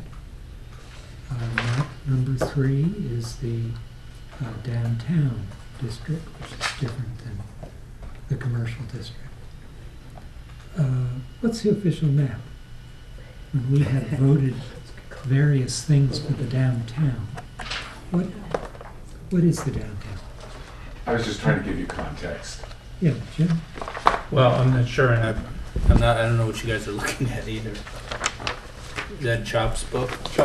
Well, he Give her a has, binder for Jim. he has the Give RPP. you my copy. When we look at a map of the parking assessment district, I believe there's one back here in Chop's material. The engineering report, that's different than the downtown. When you look at our downtown comp plan update monitoring report, it has a 3rd map about downtown. They're all different. Yeah. What's what? And I think, I'll give you the financial answer. I can't speak to the others. You have to establish a district, an assessment district. And so the bond assessment district is separate from anything else. And that has to stay within those boundaries because that's what was, those are the parcels that are being taxed or assessed. So it has to stay with that. You can't use another map for that. And what did we vote on the RPP? I don't know because I wasn't there. I don't know. Oh, it's planning staff is behind me. I don't know if they can answer. And what is the material we received from the downtown comp plan monitoring report? We have 2 downtown reports, and they have a map different. Yeah, you're correct if your observation is that all of these downtown areas aren't necessarily contiguous. They're each were established for a different purpose, and the downtown, I really don't know. The comp plan downtown monitoring report is kind of a legacy document at this point. I think they used boundaries that we probably wouldn't select today, but that's, the way it was established. Does the council know which map is official when we vote on, quote, downtown issues? Well, I don't think we, Well, I don't think that there is exactly a downtown issue that would have a standard map. What about our 3 areas of the city where there's a cap? One of those caps is on the downtown. What part of the downtown? That refers to the comp plan downtown map that was, those boundaries were established in that land use study back in the day. So that's a 4th map. Could that be. may be different than the other 3. Right. Okay. So let me just say there's two issues here. One is should we have a downtown map, for example, that is the same map for everything or at least somehow referenced? And I mean, I can make the same point. I can pull out 20 different documents in this town, and the population of the city is different in each one of them. So what is the population of the city? So one of the things that we have done as a staff, I directed 2 years ago, Tommy was in charge of it, was at least to put together a group that would essentially say this would be the official demographic or whatever data figures that we would use on an annual basis. We would review it. So there's similar things that we could do for some maps. That being said, you still may draw different boundaries in places and use the term downtown colloquially, right? Yeah, I think someone said the 550 Hamilton is not in the downtown. And yet, at least half the maps included. Not in the downtown assessment district, right? Right, but it is in what we voted the cap on? I would have to check the boundaries. It's not currently in the CD district, and if the boundaries of the monitored area conforms to the CD district, then it's outside that, but I'll But have that's to because confirm. it's a PC, not because it's not part of the downtown. We'll have to look at the map. If your question is it included in this Yeah. I mean, part of the downtown that's on the monitored? downtown cap, we voted on We'll something have that to had a look. map attached, right? Yeah. It did, yeah, Yeah. there's a map. We'll provide that. So- I would guarantee I you, don't if know we which were map. having to make a decision or do some enforcement action as it relates to the downtown cap, we would go back and use the map that's associated with that. We wouldn't say, for example, go and take the map associated with the downtown parking assessment district and apply that map. Just a quick one. So just because it's a PC doesn't mean that it applies or doesn't apply to the cap. Right. No, Yeah, it's where Interesting it's, question. it's geography. that was Very interesting question. Timely, too. Let's see. Comments about special funds? Questions? Tentative motions or would be in order. I get it. Move something to the I get parking it. lot also. I got a question. But, where is the affordable housing fund? Where do I find that? Housing in lieu. The housing, so I saw housing in lieu fees, right? But that's annual revenue, right? 116. Yeah, that's 116. That's sort of how much we expect to. Sorry, what page? 116. The 116. 106. 116. 116. 116. Housing in lieu funds. That's not a table. Does it appear in table form somewhere? 3.1. Maybe I'm asking this question the wrong way. Is there an affordable housing fund that like has $15 million sitting in it that there's not? There is or is there not? Yeah. I'm sorry? Where's Well, we have a couple different funds related to affordable housing that have different amounts in them. They certainly add up to ballpark 15 million. 120, 121. Where do I find those? So that's listed in the housing and lieu funds. Okay. It's So- on page 120. So I see housing 121, housing and lieu funds. 120. Oh, there it is, housing and lieu funds. it's in the column. So I see housing and lieu funds, but so I see 3.7 million, right? Isn't that what we expect to gross in it this year? Yeah. Yes, that's what'll be coming in in revenues, and then if Right. you, So I was looking for is where's the total? Fund balance. Yeah, where do I find the fund balance? so we don't report fund balance in this document as of right now. So Okay, that's why I couldn't you would find have it. a hard time finding it. But I would be very impressed. Where do? This is just revenue for the year. Hey, where do I find that? To the degree. Yeah, so the CAFR at the end of the year would state the fund balance of the fund. So it doesn't show up in either the operating budget No, or because- the capital budget. Right.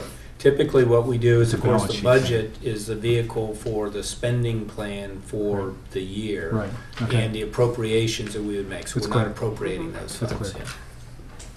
yeah. Okay. I left my CAFR at CAFR. home. CAFR. Comprehensive annual financial report. Which is one of the reasons that we, as Councilmember Schmidt can recall very often, the difference between the CAFR and the budget is there are lots of differences. So often the challenge of trying to reconcile the reporting requirements of one versus the other can create some problems, be confusing because they're serving different purposes. And the other question I wanted to ask was the parking permit sales in the University Avenue District of $2.1 million. Does that include the RPP? No, this is just the permits for within the area. Where do I find the RPP? Where's the RPP? Revenues. Yep. Yeah, where do we find that? Yeah, so at the moment that's not called out, but it is listed in the special district funds on that same chart on page that you found, the 120. 120. 123? 120 on the table that lists the net revenues, so that the special districts fund column. Special districts, so it's in there somewhere? Yeah, that includes 236, 237, and 239, which is the residential preferential parking program. 236. So it's 237. the downtown district, California Ave district, and RPP. Special district, 230. I don't see a 236, 237, 239. Yeah, they're not called out Fund numbers. precisely. Yeah, it's a little too technical. Sorry. The column is the special district funds column. So it's in Getting right. late, the budget analysts are Okay. referring to that. Yeah. So if you want to know within that number, so RPP specifically has estimated revenues of about 300,000. Okay. And then the other components Yeah. are what Steve's alluding to, Mhm. would be the University Ave parking revenues as Okay. well as the Cal Ave revenues, because that column combines those three funds. Oh, so that's those three. Yeah. Oh, perfect. Yes. Okay. All right. Thank you. So Cal Ave is about 200,000, and University Ave is obviously the big one, with. Let me find the right column. 2 million in change. Okay. Yeah. Okay. And then to your earlier question about the housing funds, Mhm. Don't quote me on this, because these are like us, fingering, hard-keying things in, but between the two funds, there are about somewhere between 15 or 18 million between the residential, and then there's another somewhere in that ballpark for the commercial side. Okay, my sense is it's somewhere around there. I was just looking for the Yep. balance, so it's careful. Yep. Okay. Yep. We'll forward to the committee the report that we sent out in January. It had some balance, fund balances there, so you'll have a fresh number. Okay.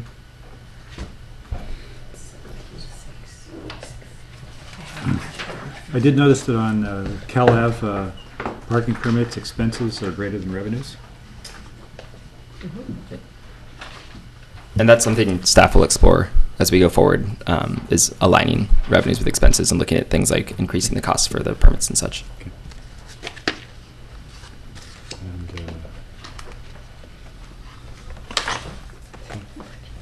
And,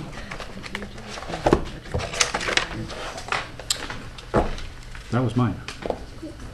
I have one. Where would one find, because I didn't, find the wayfinding budget? It's not here, it's in the CIP, right? Correct. So the wayfinding budget is part of.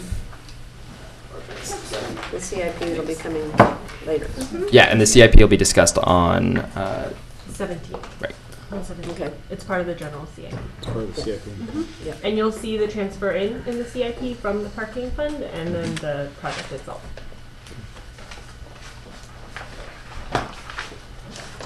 Sure.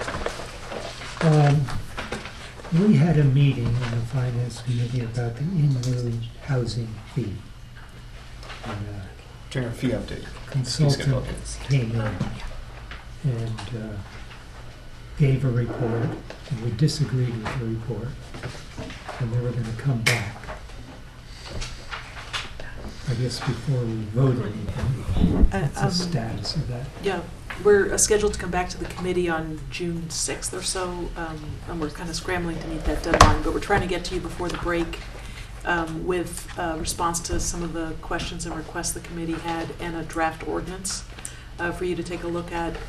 Then it will have to go to the Planning Commission and to the council. So it's really not going to get to the council at the earliest until August. So we did not include any increased revenues based on those projected fee increases in this budget.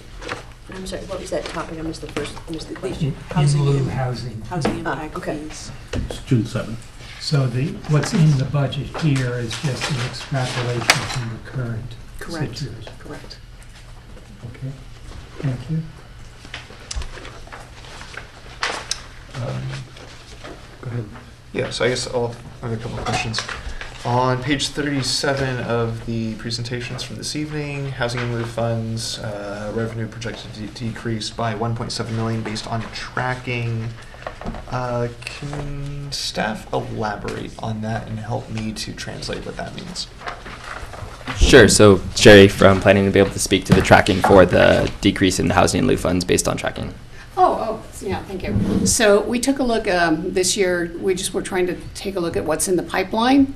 So we did some research on what we had going on in the pipeline and accordingly adjusted our revenue budget. Okay, so basically because not much is being built, we're getting less money for housing in lieu or affordable housing. Well, this year, for instance, we had a budget that was surpassed because we had some legal settlements and such. But we don't know what's coming this year besides what's in the pipeline. So that's what we used to estimate. Okay. And I guess a couple of questions relating to what we heard from a member of the public, just so I'm clear. And I don't think that everything that was raised during public comment is relevant to our discussion tonight. Obviously, the capital budget stuff is not relevant to this evening. I appreciate the input, but I don't think that's relevant to this evening's discussion because we'll discuss that at a later meeting. But there are a couple things I would like some staff thoughts on. One, well, actually, let me start by kind of a framing question. The Downtown Parking Assessment District, the University Avenue Parking Permit Fund, and the University Avenue Parking in lieu Fund. How do those three things relate to each other? So let's start with the parking permit fund. So that, how it works is that we set up a fee that we sell either annually or quarterly, and then daily, and those revenues are put in this fund. And then the expenses that you see on page 124 go to cover the activities. So there's administration, maintenance, and transfers to capital. So if you were to approve the budget tonight, you're approving it tentatively, so you would still have the discussion on the capital to go over the specific projects that are related to that. We've had, as Mr. Keenan mentioned, discussions over the years about the different components of this. So it's been, we've taken some off and added some on. I think it would be fair to say that we don't necessarily agree on all of the items, I think as he stated it. But what we've done over the years is increase the funds by maintaining the cost at where it is at those levels. At one point, we had, $300,000 to $400,000 in the fund balance. Right now, it's about 1.27. So it's grown, and we haven't raised the fees for the permit in several years. So that's one.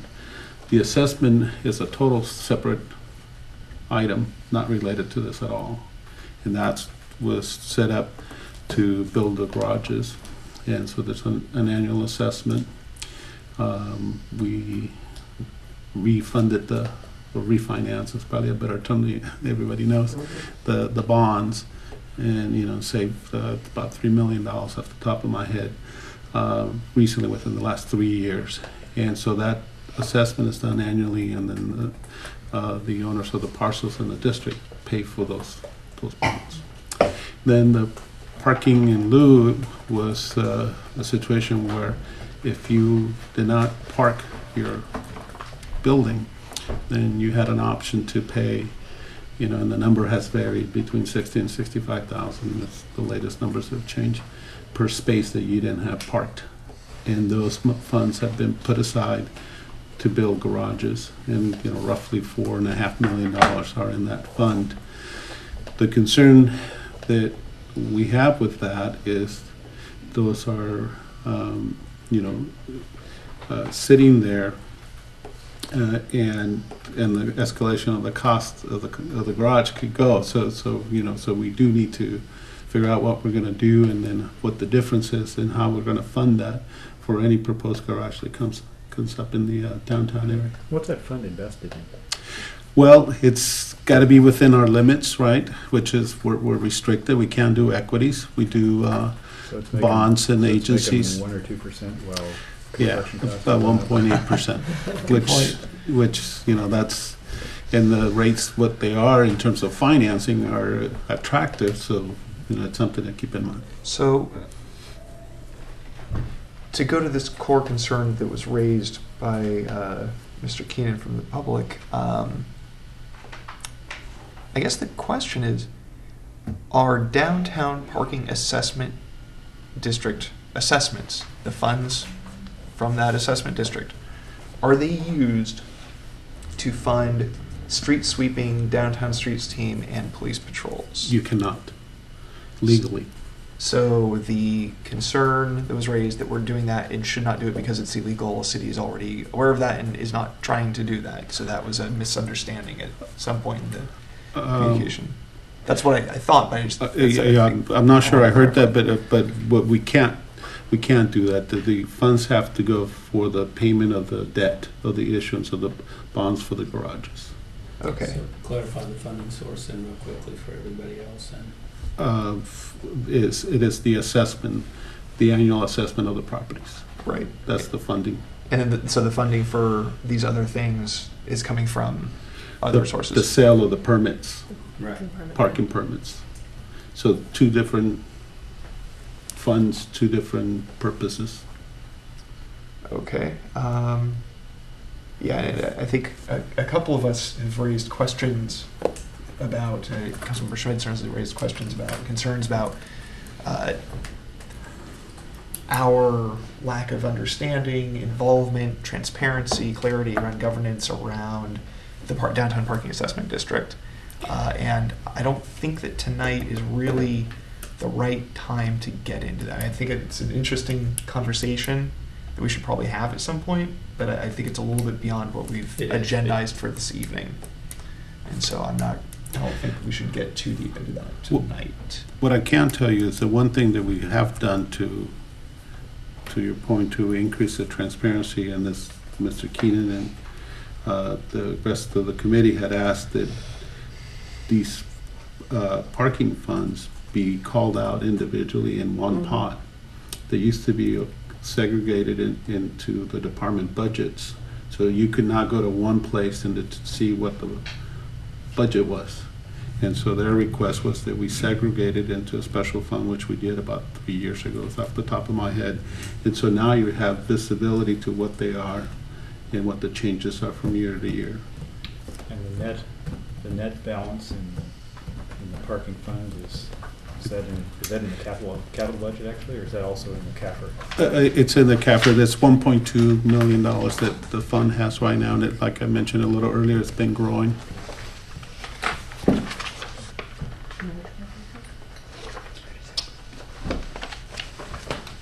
All right. Motions? What are we moving? I think. You guys have a recommendation? Yes, to approve the special revenue funds listed on the agenda A, B, C.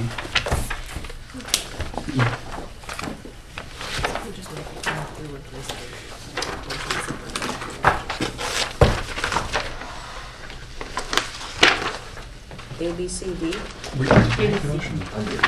It would be On the agenda, okay. On the agenda, sorry. There we go. And unless somebody wants to put them in the parking lot, there's not very much money here.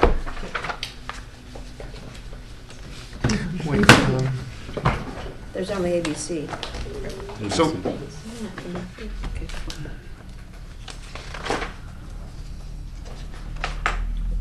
Parking district operating budget stands for development agreement fund. so I guess maybe this is the source of the confusion. Where it says parking district, are we talking about the downtown parking assessment district? Or are we talking about our permit? Yeah, we should have said permit, it's parking permit fund. Right, so that's not the downtown parking assessment district. That's Correct. not what we're dealing with here. Correct. That might be a source of a lot of the confusion here. That's not true.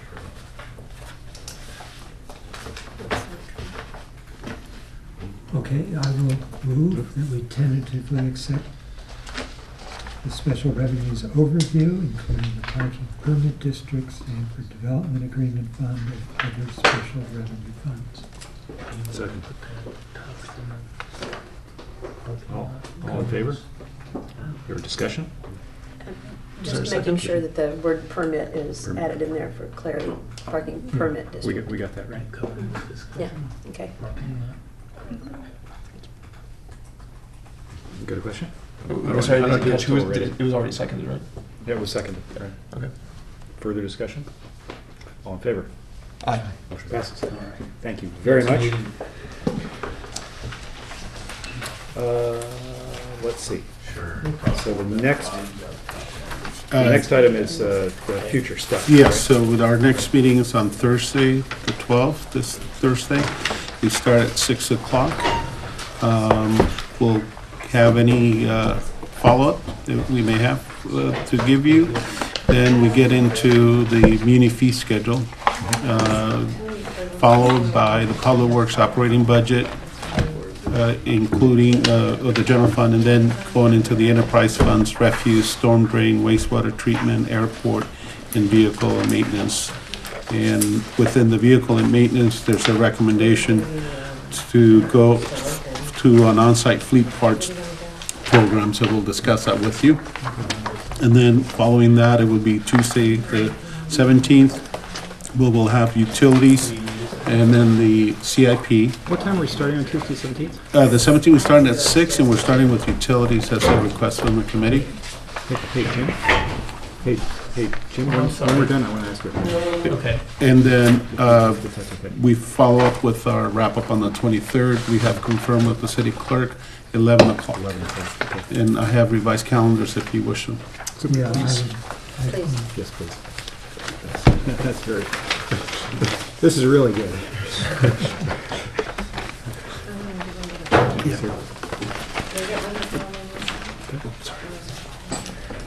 And with that? That's all we have. With that, we're adjourned. Thank you. Yes. Quick reminder. 7:30. On Thursday, there are actually 2 separate CMRs aside from your actual budget book, okay? So there's the municipal fees CMR that was transmitted in the packet, and then there's the vehicle alternate service that was transmitted in packet. So just a reminder. You've received those in separate. It's outside of the book. Hey, You've received them in separate. we don't have to get legal here. CHOP asserts that we're selling